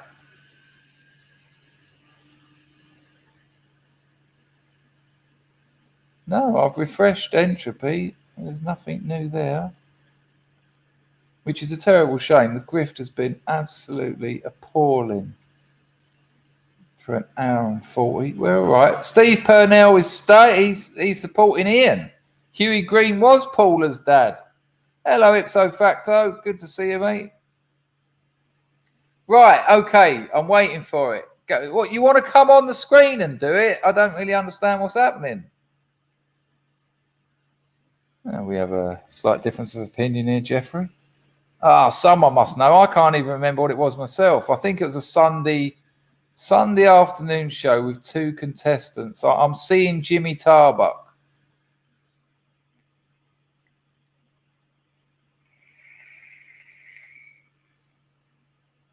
No, it wasn't Bullseye. Marzipan says that Huey was her biological father.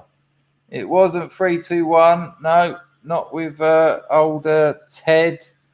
Ted 321 with Ted Rogers. Can we hear clue number 4, please? Yeah, clue number 4. A rocking horse did to the moon go, but candy bottles go bang bang shakuku.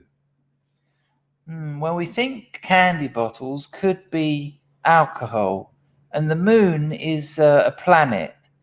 So if you were to drink a planet, you'd be very drunk. We think it's a holiday. We'll keep it. Well, let's see what it is. Well, and then it just more just surreal nonsense.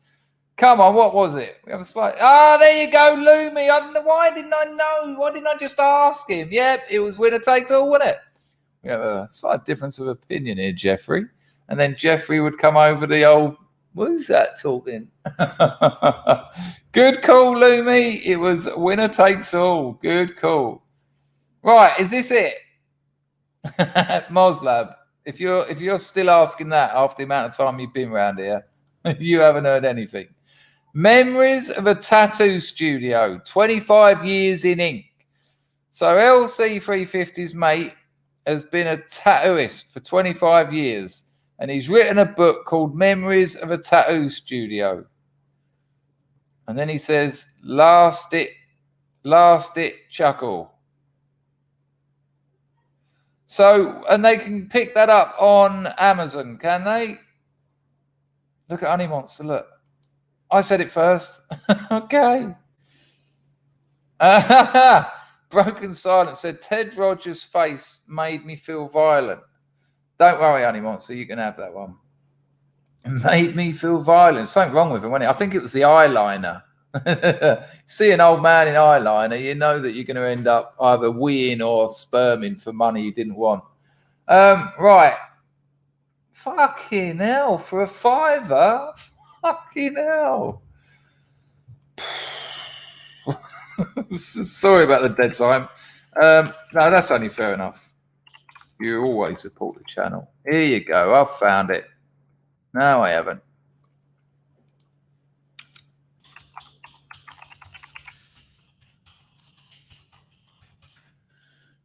Right. Can't find it, man. Can't find it, son. Hang on. Hang on. Hang on. Hang on. Right, let's just see what this fucking book's called again.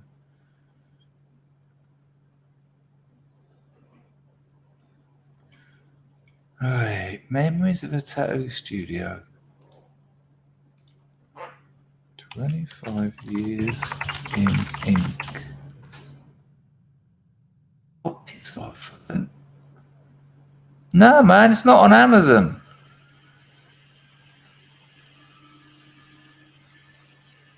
Good Lord. You've lost me about 10 viewers.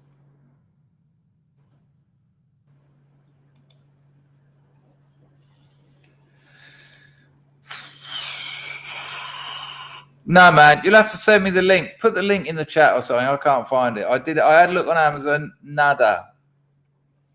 But there you go, people. If you're interested in tattoos and the memoirs of a tattoo studio, it's called 25 Years in Ink.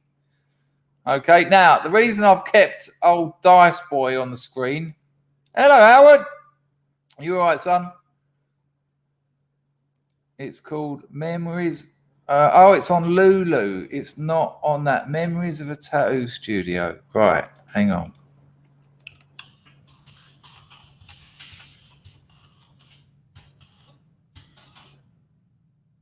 Well, a couple of other people have put it in the chat there. No, I can't find it. Right, people, it's in this. If you're interested, there you go. JC's got it there. It's on Lulu, which is like a print-on-demand place. So there you go. Leave it out, Gaffney. There you go. Right, if you want that. Hello, Uber-based. There you go. Nice one, JC.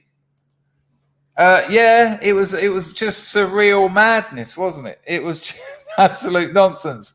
Anyway, the reason I left Dice's face on the screen is because there's this funny little animation at the end of his video, which is worth watching. Check it out.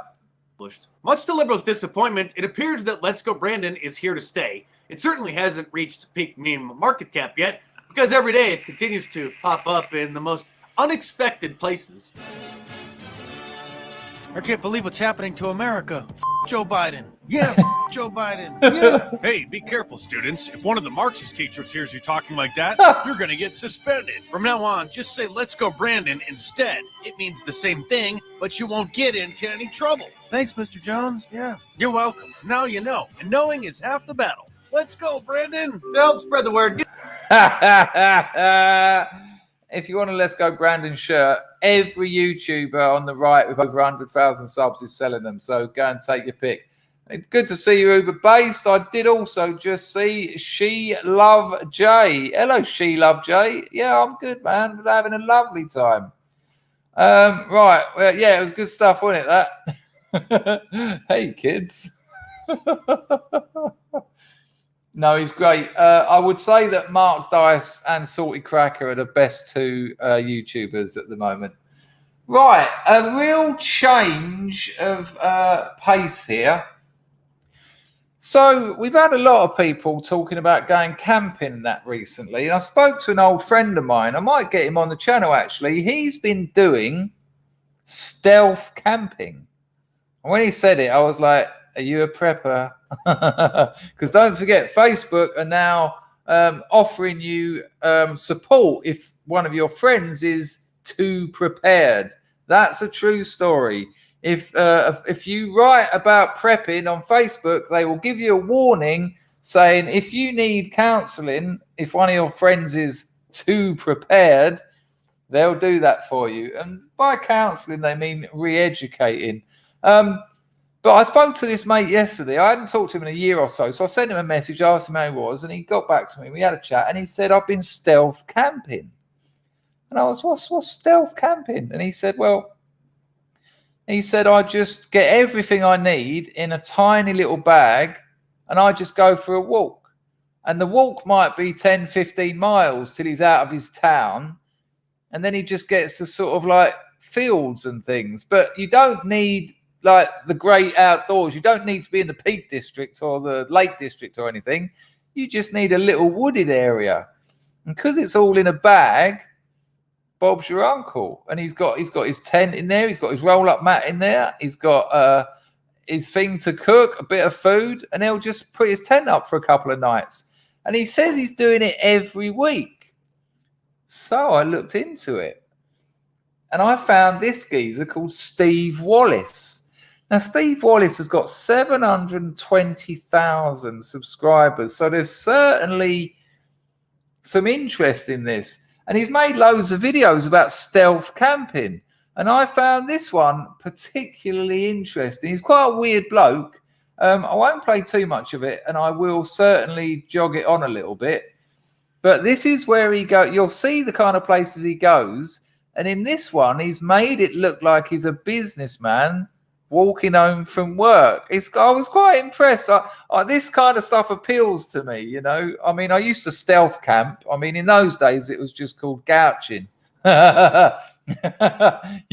You just walked along and went, oh, I'm going to need to lay down. And 3 days later, you'd wake up.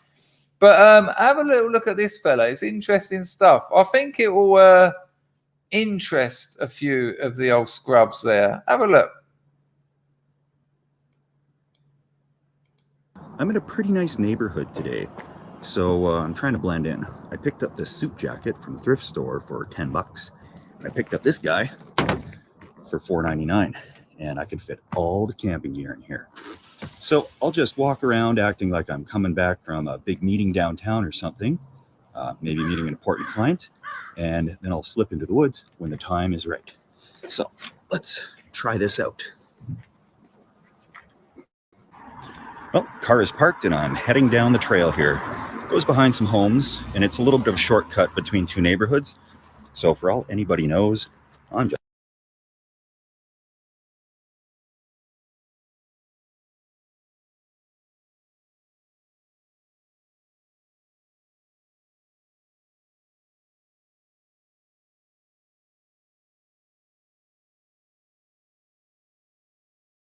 I am so muted. Sorry, people. What I was saying was, you make a good point there, John, because in this video, he walks up like a walkway, like a pathway through this little wooded area, and then he just dips into the bushes. Now, I'm not sure that that is a particularly good look. I mean, you do that in Dartford, you're either going to get the old bill called or a load of blokes are going to come in and hit you over the head with a golf club. Lewis Jones. Hello, Lewis, again. You should check out Vagrant Holiday. What are you saying, cheeky bastard? I will do, but we'll have a look at this one here. Yeah, you know what I mean, John? It's a little bit of a, I'm going to get into the bushes here. But it's quite cool. It's quite cool. I still quite like it. But I do understand your issues. Just coming home from work. So if folks do get suspicious, I'll just pull out my phone and pretend I'm talking on it, you know. Buy, sell. Lay it on real thick so they don't suspect a thing. But this is the area I want to go into right here. Behind me, but there's a fellow up there with his dog sitting on the bench. Look at this dodgy fucker. So I can sneak into the woods here. Right, so yes, that's all obviously funny, but I quite like it because once he's in there, look, he's got his little bag of tricks there. This is what I'm going to do for right now. Can of beer. And then look, he puts his bivvy up. I I quite like it. I think it's Had to do some alright. modifications on the hammock because otherwise I'd be sleeping right on the ground. It's a little higher on one side than I would like it to be, but that shouldn't be too much of an issue. There was somebody running. Look at him having his lovely evening. Look. And yeah, I think it's time to have a little hot dog roast here. But he's got 720,000 subscribers, which I think is encouraging because people are starting to think about, other ways of living, which I think might become more and more relevant, Hello, Ian Hay. Ian Hay says, hello, Dangerfield. I'll be watching a George Formby film after watching you. His films can be watched free on YouTube. Tonight's choice. Oh, his film... His films can be watched free on YouTube. Tonight's choice is I Didn't Do It. I love George. Yeah, they're great old films for sure. Nice one, Ian Hay. And if anyone else wants to watch some George Formby, apparently they're free on YouTube. They do a regular freebie, do they? Nice one, Ian. Thanks for the donation. So that's interesting, the old urban camping. This is a little funny. It's only a minute long, but it did make me laugh. I thought it was going to be a bit trashy, to be honest with you. But nice one, Lewis. Machano Caprucci T2. Thank you for that. Kieran says, we camped out at a beach car park once and found out later that night it was a dogging spot. Cars kept pulling up and leaving when they saw us. They pulled up for some dogging. They saw your boat race and thought, I'm not having him bugger me. Yeah. Honey Monster watches George Formby's movies when he's cleaning windows. Go on, get it in there. You got time. Nice one, John. Let's have a few likes, people. 142. Lovely to see you. We're nearly at the 2-hour spot. And I will say the grift has been absolutely acceptable. You didn't see that coming, did you?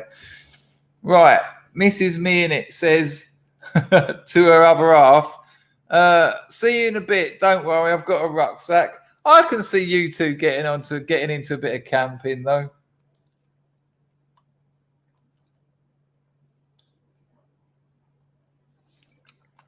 Gregor, I'm not really sure what dogging is. What is it? Just fucking? Just meeting up and having a fuck? I thought that was going out.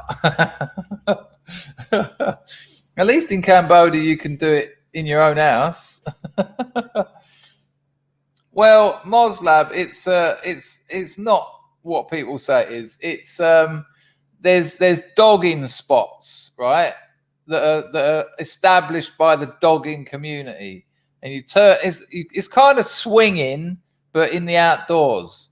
So you turn up to these spots in your car, you wait for another car to turn up, and then you sort of go, and then you just have a fuck. Oi, less of that, JC.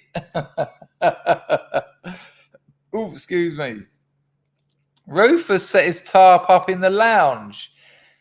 Yeah, I mean, I suppose that is stealth camping to an extent, but, I've never done it. Lumi says, I thought you did it in your car while people watched. I really don't know. Oh, that's what IR say. I really don't know. Seriously, people. IR says people go to car parks to watch other people fucking in the car.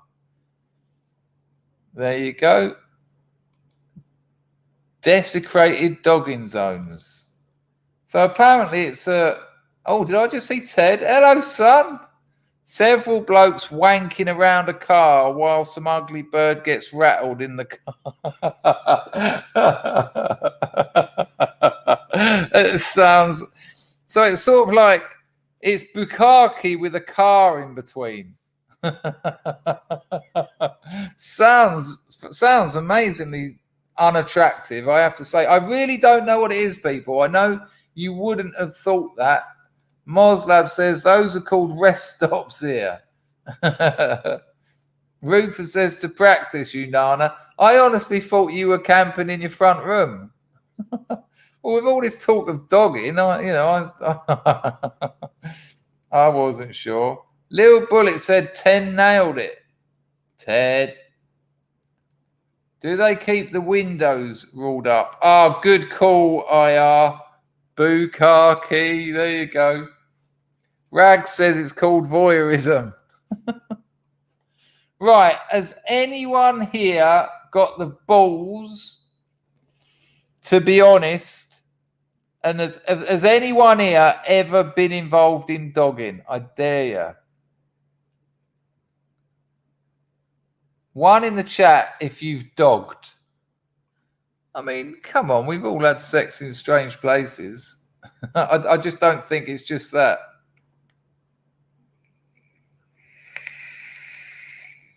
Anglo, I don't get the joke, I'm afraid.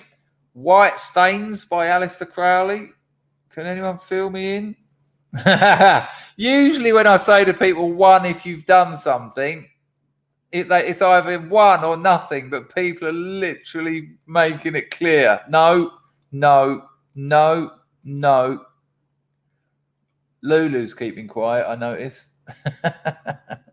Not yet. Oh, didn't he get caught with it? Stan Collymore got caught doing it. That's lovely, Leon. That's nice to know. LC 350 still on the promo. Look, I forgot. My mate done the tattoos in Snatch. Oh, that's quite a little bit of a sensitive area to be in tattooing. Kieran's cousin of Kieran got... What was the copper doing up there? Yeah, right.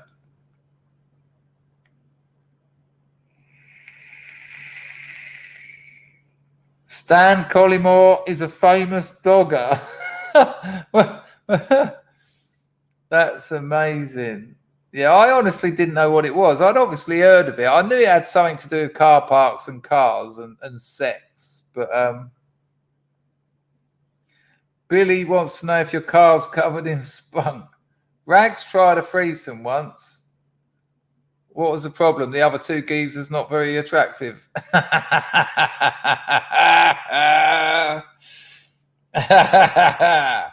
Steve has decided to call it pigging.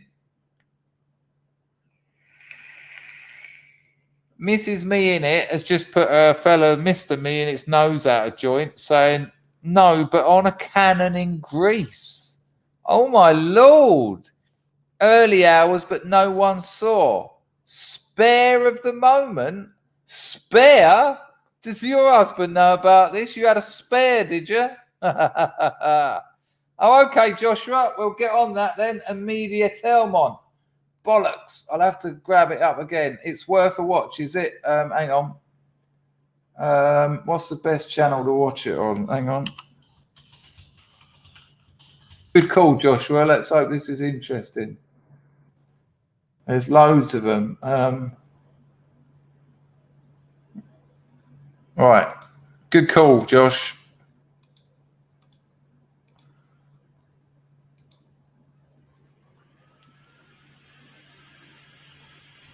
I want to talk about the time period between when you came back from Ladysmith in early May. So can anyone fill us in, Josh? Who's this? Brother of Rittenhouse? Friend of Rittenhouse? And is this the prosecution calling witnesses? Anyone know what's going on? Because that would add a bit of interest to it. And the night of August 25th, 2020. In that period of time. Mick said the prosecution is doing a good job for the defense from what I've seen. Good. Did the defendant ever possess that AR-15? No. On the day of August 25th, 2020, the day when all this stuff happened, did he possess that gun? Yes. How did it come to be that he gained possession of that gun on August 25th? My dad had took a lot of the weapons we had out of the safe due to all the rioting and stashed them inside the house in case somebody were to come break into our house. And that gun happened to be one of those weapons.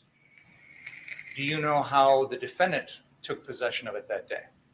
I do not. All I'm aware of is that it was downstairs. When did you first see the defendant with that weapon that day? When I was in the kitchen. So about, I want to say a few hours before we left. And tell us what you saw when you were in the kitchen. I saw him coming up the stairs with it. With the AR-15? Yes.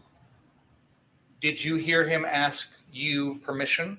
Isn't this a peculiar angle? They know that the video evidence is absolutely damning in the favour of Rittenhouse, so they're trying to show malicious intent. Really, you know, was Carl foaming at the mouth when he said, "Give me a couple more clips. I want to gaffer tape them on. I'm going to need 40 rounds."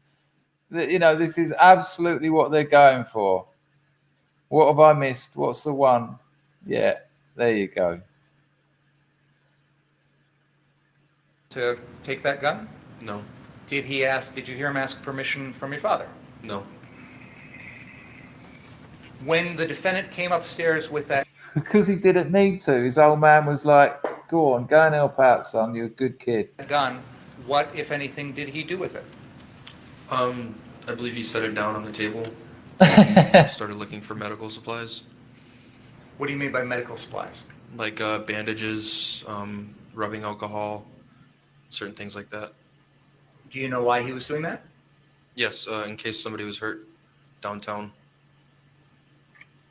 We've seen some photographs that night of the defendant with a bag that looks like a medic bag. Do you remember him having that night? Yes. One that night?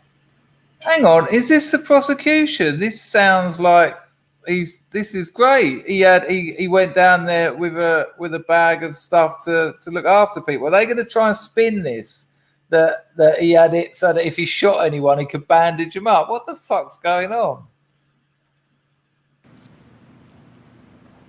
Okay. Well, I imagine the whole of America's watching. All the medical supplies that he was gathering.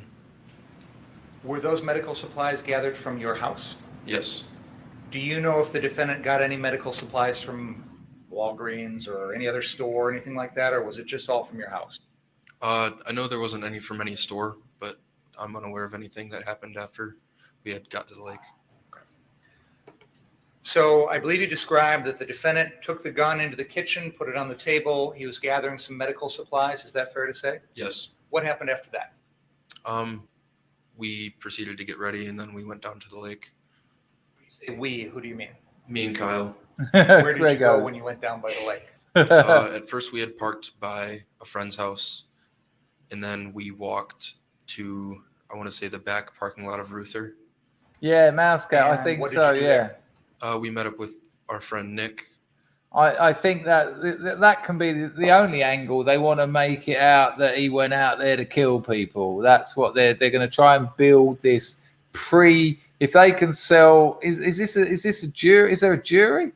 They're gonna try and sell this on the fact that he went out to shoot people, and then that all the video evidence and that counts for fuck, because if he went out with the intent to shoot people, he got what he wanted, you know. So that's obviously what they're trying to build up here. Why would you need to take medical supplies? I doubt they won't focus on him using that on, because in the video of one of the people he shot, he even approached to sort of look after afterwards. But yeah, I'm sure they won't go down that route.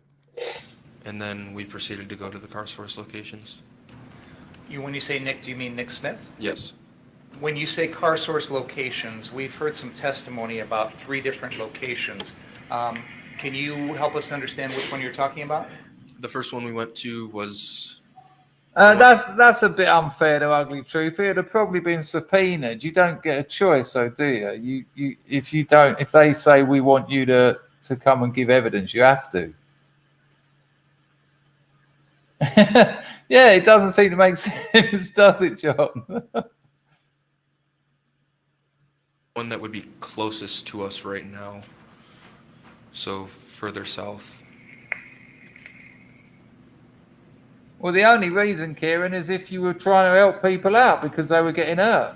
I apologize. I was a little distracted there. Can you tell me again, which was the first one you went to? The one that was further south. 63rd and Sheridan? Does that sound right? And when you say we went there, was that the defendant, you and Nick Smith? Yes. What happened then? Then we met the owner once again, and he gave us a ride to the north location and dropped us off. Okay, I'm sorry. You say you met the owner once again. When was the first time that you met him? Previously in the day, I want to say it was around morning time when we were cleaning up all the graffiti. Good move. Maybe I've jumped around a little bit, so I want to make things clear. If I could have just 1 second. When we were cleaning the graffiti, get it in, brilliant. Let's start. I apologize. It's my fault. I kind of jumped in the middle of the day. So I want to start at the beginning of that day. That was Tuesday. Oh, you want to confuse him by going over it again, and then when he says something slightly different, you'll say he's a liar. Okay, yeah, I've seen this bullshit before. August 25th, 2020, the day that happened. So let me back up for a little bit so we can kind of go in chronological order. I think it's easier for everybody to follow. The night, Monday night. This is absolute bullshit. He's trying to confuse him. He's absolutely trying to confuse him. Do you know what I mean, Tony? I know it's ridiculous. That was bullshit. He's trying to confuse his kid. He's trying to put him under pressure. And then when the kid's under pressure, he'll be speaking from emotion rather than the quite calm and cool he is now. That was an absolutely basic trick. Tuesday. Did you stay at your own home?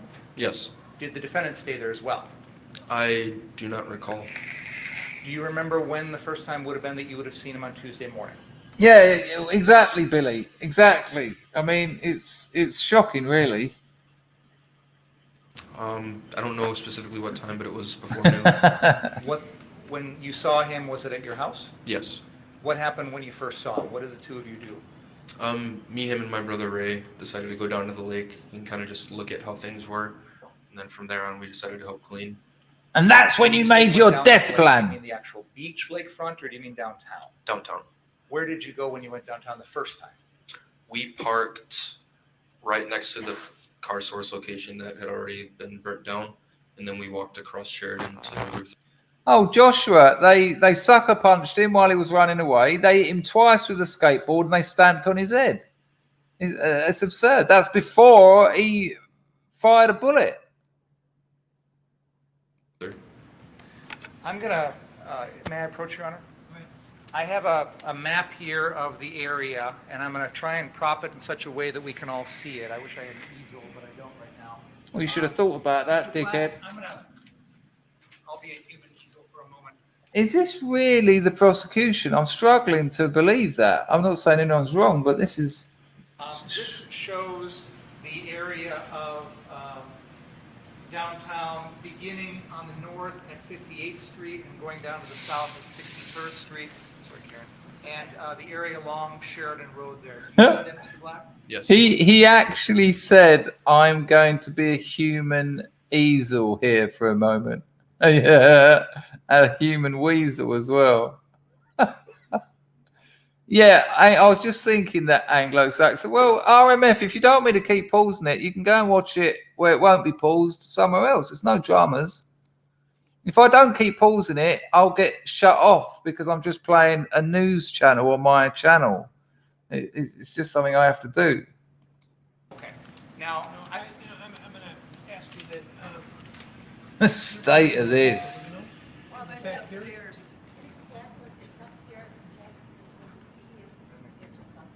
Okay. Oh, not only is he terrified, I'm assuming a family friend and a friend of his is looking at going to prison for murder. You know, it's what an horrible thing. And to be subpoenaed as well. No, you've got to give evidence. And if you fuck up, your mate might go to prison. It must be terrifying for him. But luckily, these people look, unless they are the defense, they look incompetent to me. Put it because right now the defendant can't see it, and I'm required to ensure that he does, and also I can't see it either. You useless piece of shit. What an absolute fail that has been. Your human easel angle didn't really work, did it? And then also, once we get that, then... Breathe, mate, breathe.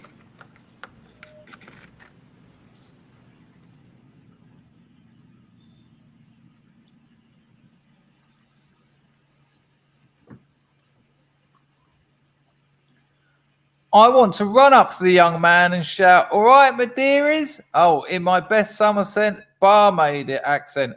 "All right, my dearies, come and sit aside me, you great lump of fertilizer. Kyle's going to be fine." Nice one, Ian.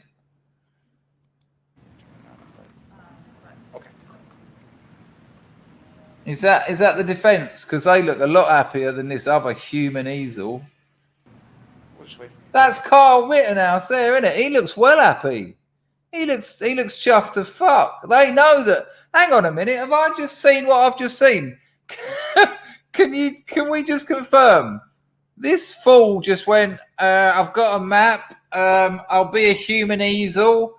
And then the judge went, hang on a minute. The witness can't see it. I can't see it. No one can see it. And then he'd give him his own pointer. And then it cuts to Kyle and his lawyer, and they're laughing. This is good, isn't it? Right? That was madness. Did you see it gaffer taped onto a bit of wood? It looked like it was about 20 pixels an inch. This is awesome. Okay, We're waiting for these. So you can Look at him cracking up. Look, this is excellent. And I have to say, Rittenhouse looks well. He looks well, man. Yes, ugly truth. Proper kind of turned up 3 hours late. I'm sorry, Mr. Dangerfield. No problem.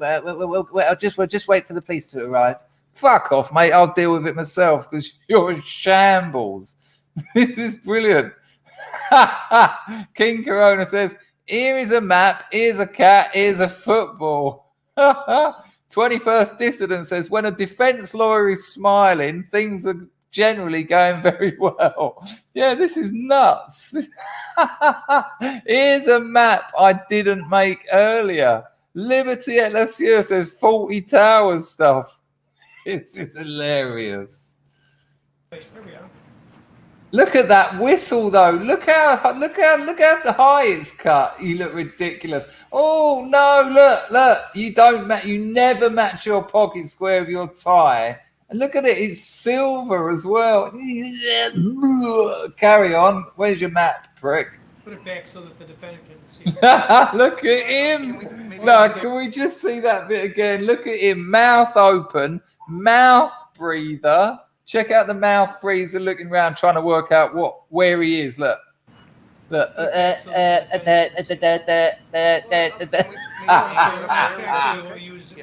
that.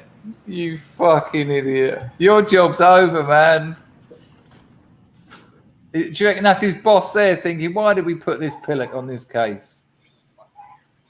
So is the prosecution state appointed, yeah? He bought that suit in 81. It will come back in 2081. The prosecution lawyer isn't even trying. He got asked to do the job and he's just going through the motions. Well, it does appear so. He's lost again. This is awesome.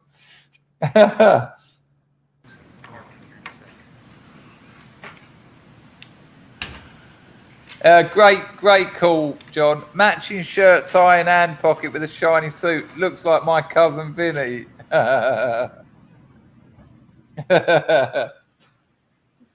What's going on here? Look, even she's laughing. The old stenographer. Okay, thank you, Judge.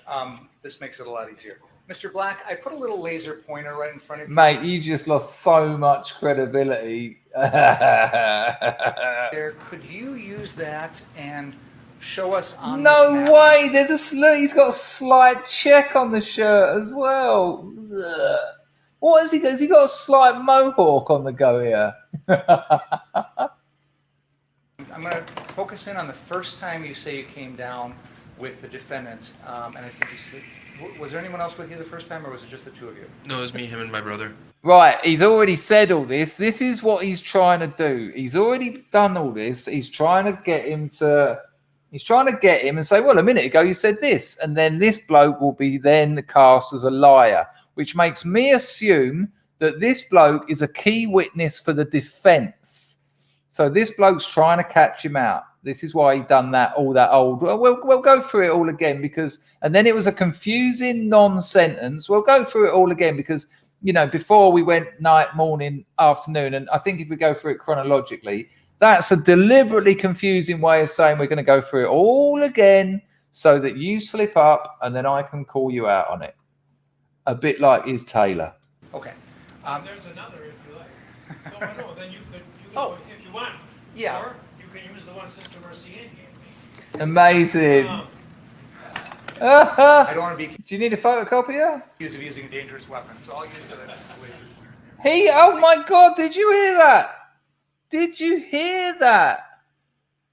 Can you believe that that prosecutor just said, I'll play it again, I don't want to be using dangerous weapons. Ha ha ha ha ha. Listen. Or you can use the one Sister Mercy Ann gave me. I don't want to be accused of using a dangerous weapon, so I'll use it as the laser pointer. Fuck's sake, are you joking? This is ridiculous. He's due in court too for a fashion faux pas. Yeah, and he's going to get life. That was absurd. Hello, Barkley. Thank you. Keep calm, son. Keep calm. You'll be all right. You're doing well. I don't know how to turn it on now. It's a peculiar collar you got yourself there, mate, but standing in front of that prosecutor, you look Could you amazing. please use that laser pointer and show us on this map? You said you parked near one of the car source locations when you first came down. Yes. Can you point out where that was? Right. See right here. And for the record, you are pointing to an area that is, I believe, on 59th. Look at the state of the map. Sheridan Road. Is that correct? Yes. And on this map, there's a label there of one of the car source locations at that intersection, at that corner. Do you see that? Yes. Okay.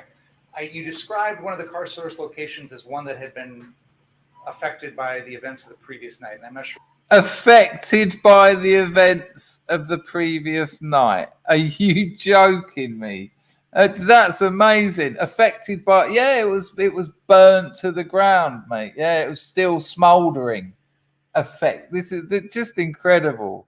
Just incredible. If I was that kid, I said, no, yeah, it had been torched.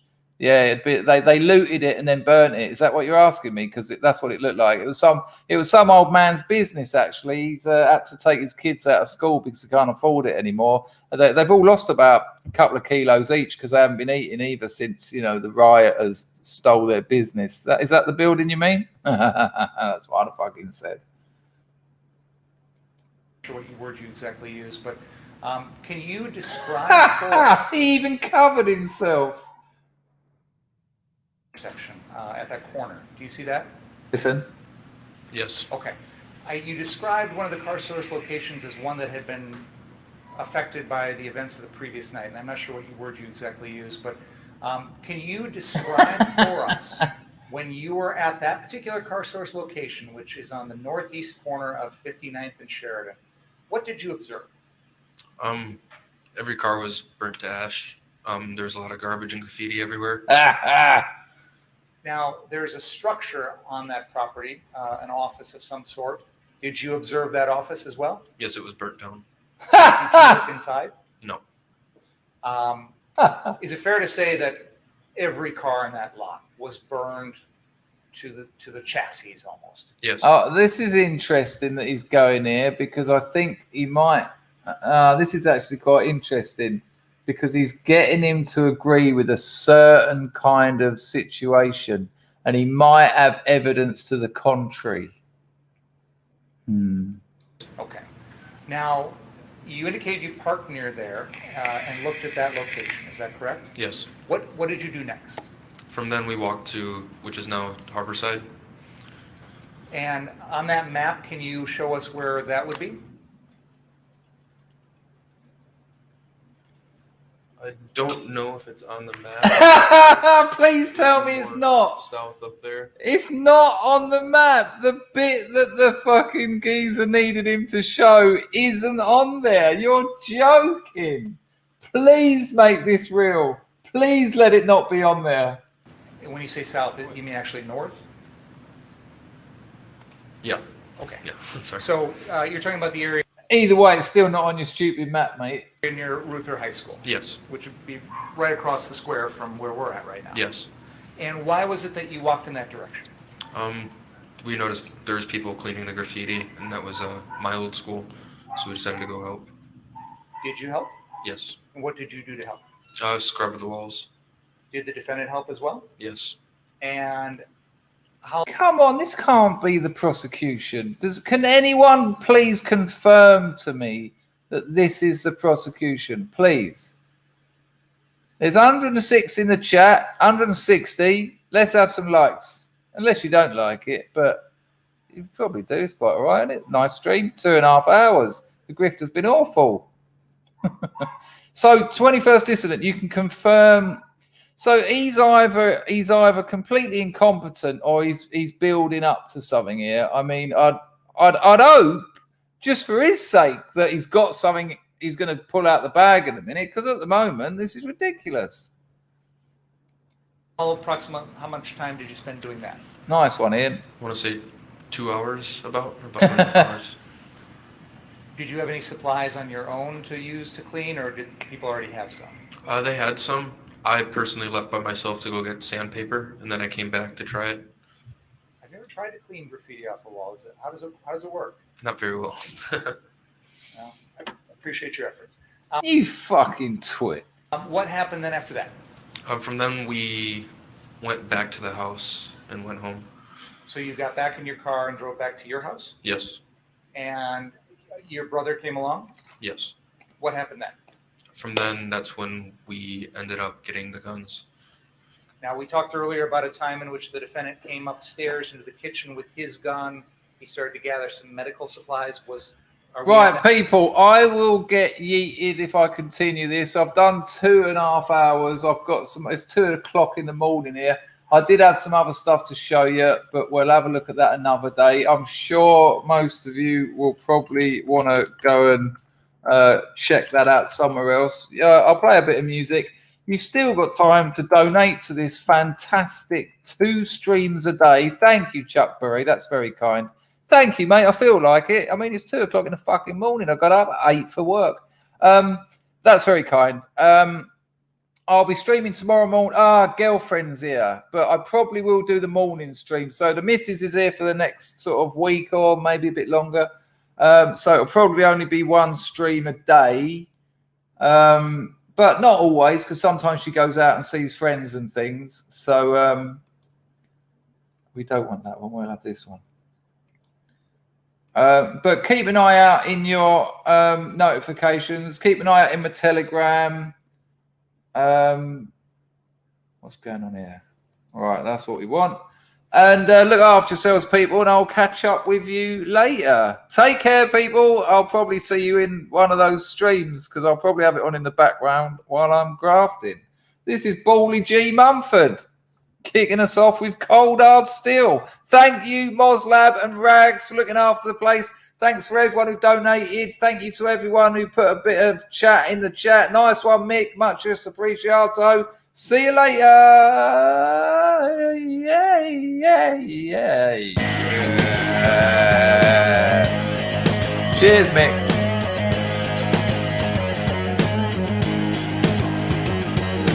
Illuminatus dropped €5 into Entropy. Said, thanks for the shout out, Chris, and thanks to Rags and the Bards. I've got to go and walk the dog before D&D. I'll publish the poem on my Substack later. Lumi's got a Substack.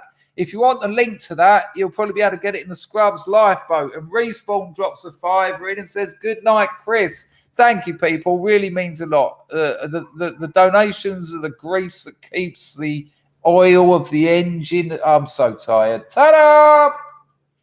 Tell your daddy you're fighting good. Feel the glory he said you would. Don't forget to sing along. Tell your mama you're coming home. Over all of that death. See you later, Cheryl. But you'll realize you've been so. When you feel the enemy's cold hard steel. Feel the dawn of your final day. Feel the fear and go anyway. Get a ride in that big black plane. Kill your conscience along your brain. Nice one, Loki. Realize you've been sold when you Feel the enemy's cold hard steel. I hope you're all singing along. Cheers, Packer. When you feel the enemy's cold hard steel. Yeah. Nice one, Anglo-Saxon. Go on, get off down your own end. The solo. Nice one, dysphoric smile. Take care, Mouse Cat.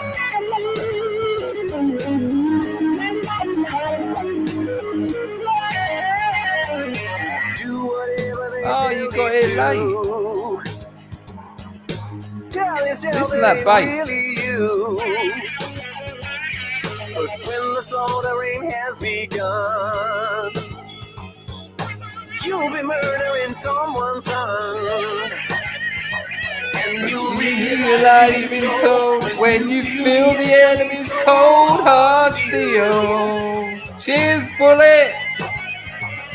The wheels already been rolled.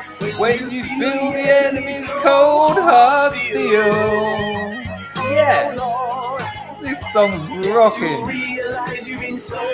When you feel the enemy's cold hard steel. A pleasure, Mrs. Me, innit? A pleasure. When you feel the enemy's cold hard steel. Go on, son.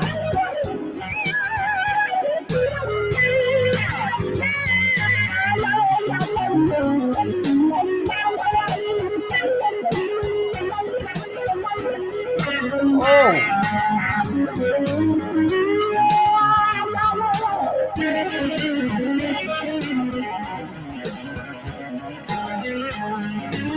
Nice one, my boy Tom.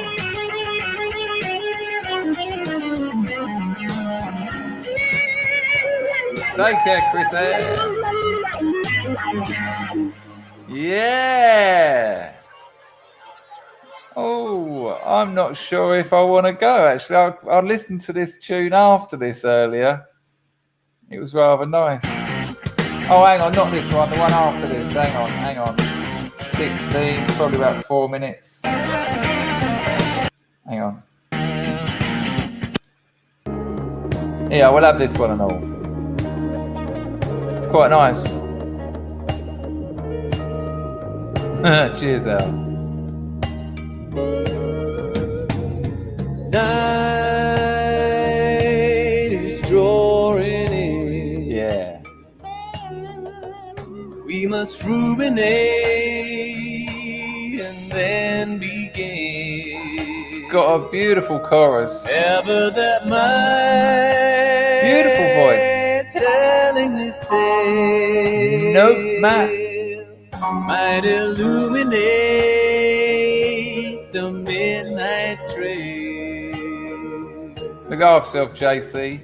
Light of my life, the light of my life was supernatural. Lovely, huh? No. Can't be holding grudges. It just weighs you down. And their destiny unfolds this night.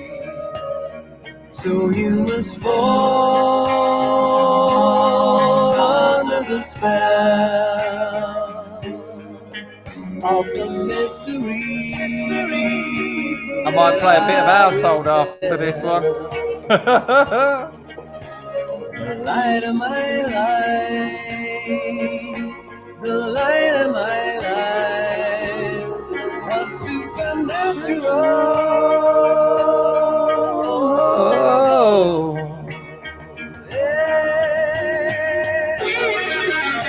Oh, Lord.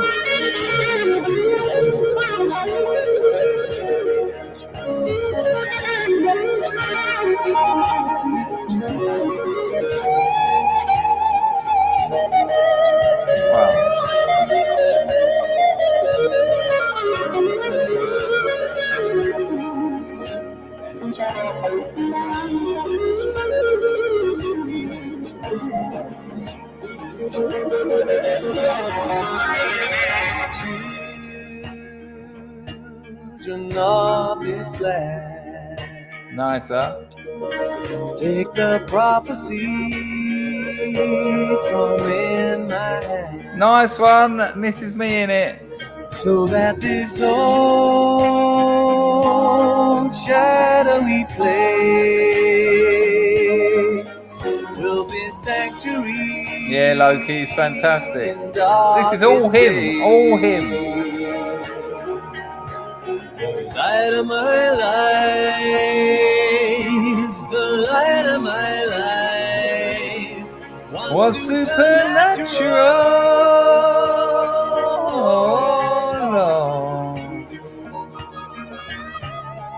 Light of my life, the light of my life was supernatural.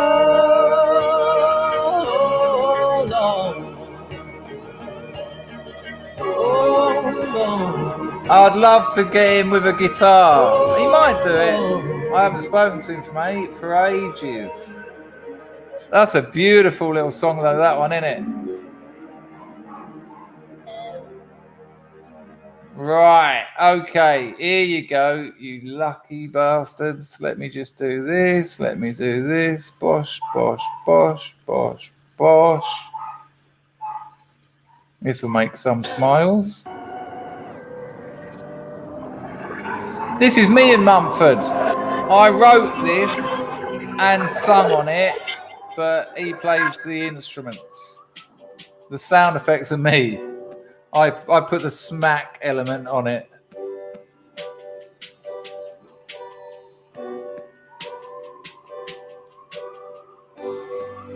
That's the one, Rags.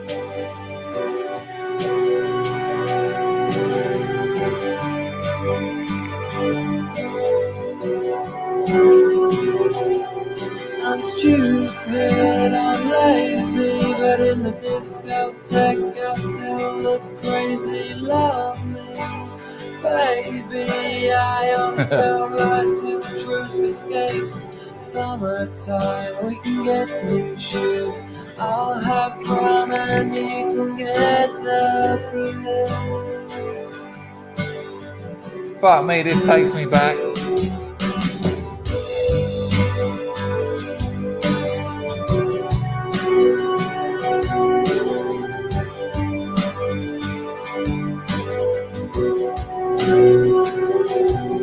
I'm not good, I'm fading, but in the right light I still look vaguely human.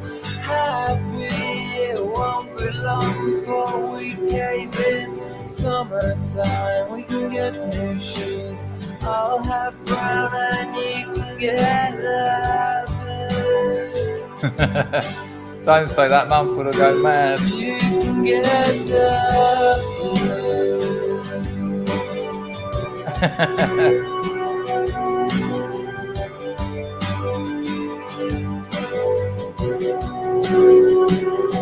Well, in fairness, Mick, Paul taught me how to sing, so love me and I feel the same again tonight. Summertime, we can get new shoes. I'll have brown and you can get the blue. You can get the well. You can get the blue. You can get the I couldn't open my eyes when I recorded this, mate. I'll put the link in the chat. There's a load of other songs we've done as well. There you go, you can hear them all there.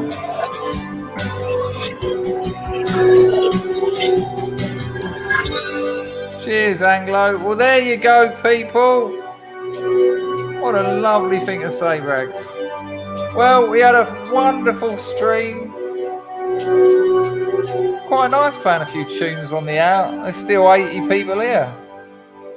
But that is it. Or is it? There's still 80 people here. Hang on a minute. Hang on. All right. I'll play this one because it's a fucking weird song. This one, I was smashed. Right, what do you want? Anesthetic or milk? Anesthetic or milk?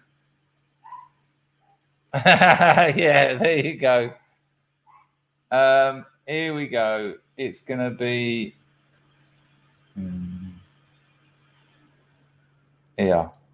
See you later, people. Send me for elastic, I'm fantastic. I got geometry, it's pretty drastic. Coochie coochie tiger, where can I hide ya? Your roar's too loud, mate. They're gonna find ya. Anesthetic again. Yeah. You're looking pretty rough, son, your life's coming undone. Everywhere you go, you seem to know someone. I wanna change my life, mum, I don't know what's going on. I pick up all the pieces full and then I drop them. And anesthetic again. And I am here now and then. Cause absence is everything. Yeah, anesthetic. Yeah. Again. This is the next line, I wrote it when I felt fine. Now it's pointless, that's the effect of time. How did I get it there? Whisper it in my ear, I don't know myself, at least I ain't got my health. And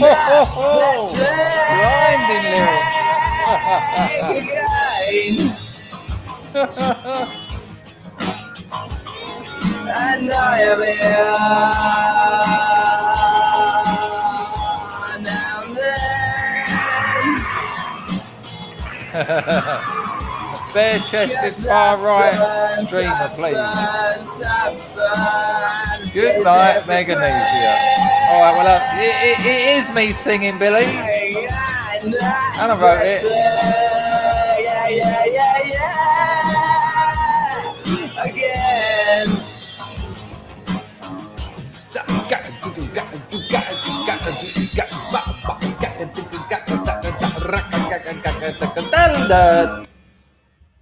Oh, is it gonna be milk? Milk's fucking bizarre, man. I can't help it. We've done too much acid. This will be the last one. Everyone was saying that the last one sounded a bit like this, sounded a bit like this. This one sounded a bit like this. This sounds like nothing. This is absurd. We had a ball, right? I wrote this, but you know, Mumford done the music. Milk.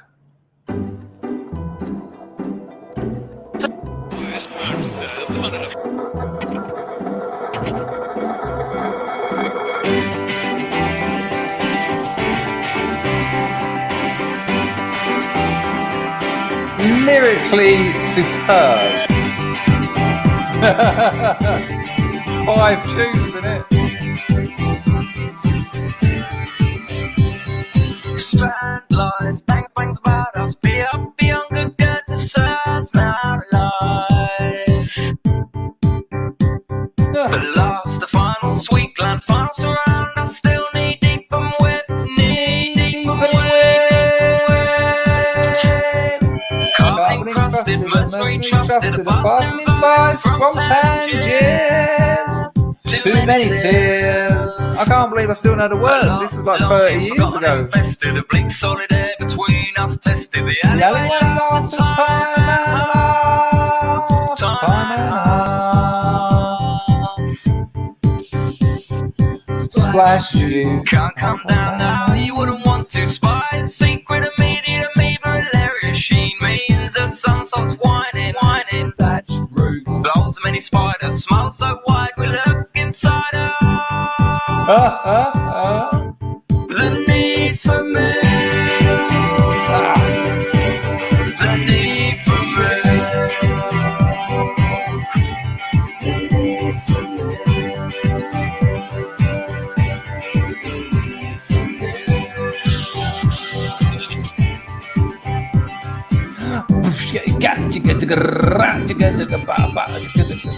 The arch bends both pull strings, pulling things to mark time, arbitrary, sublime, weak of random swine. Best leave now, here bees above the historical rub, this newfound embalming, farming gold. This winter shade of hazy or brown knackers me. A girl I once knew nothing, her rapture suggests we better be as not to less than outburst in slow devotion. As old rock dissolves, a shining example of love, and the need for milk. The need for milk. The need for milk. Of chemical shoals that all sure withdrawals, sensitive, get it flipping, slip you kid, it won't kill nothing but the need for Bit of Mel and Kim in there. the need for milk.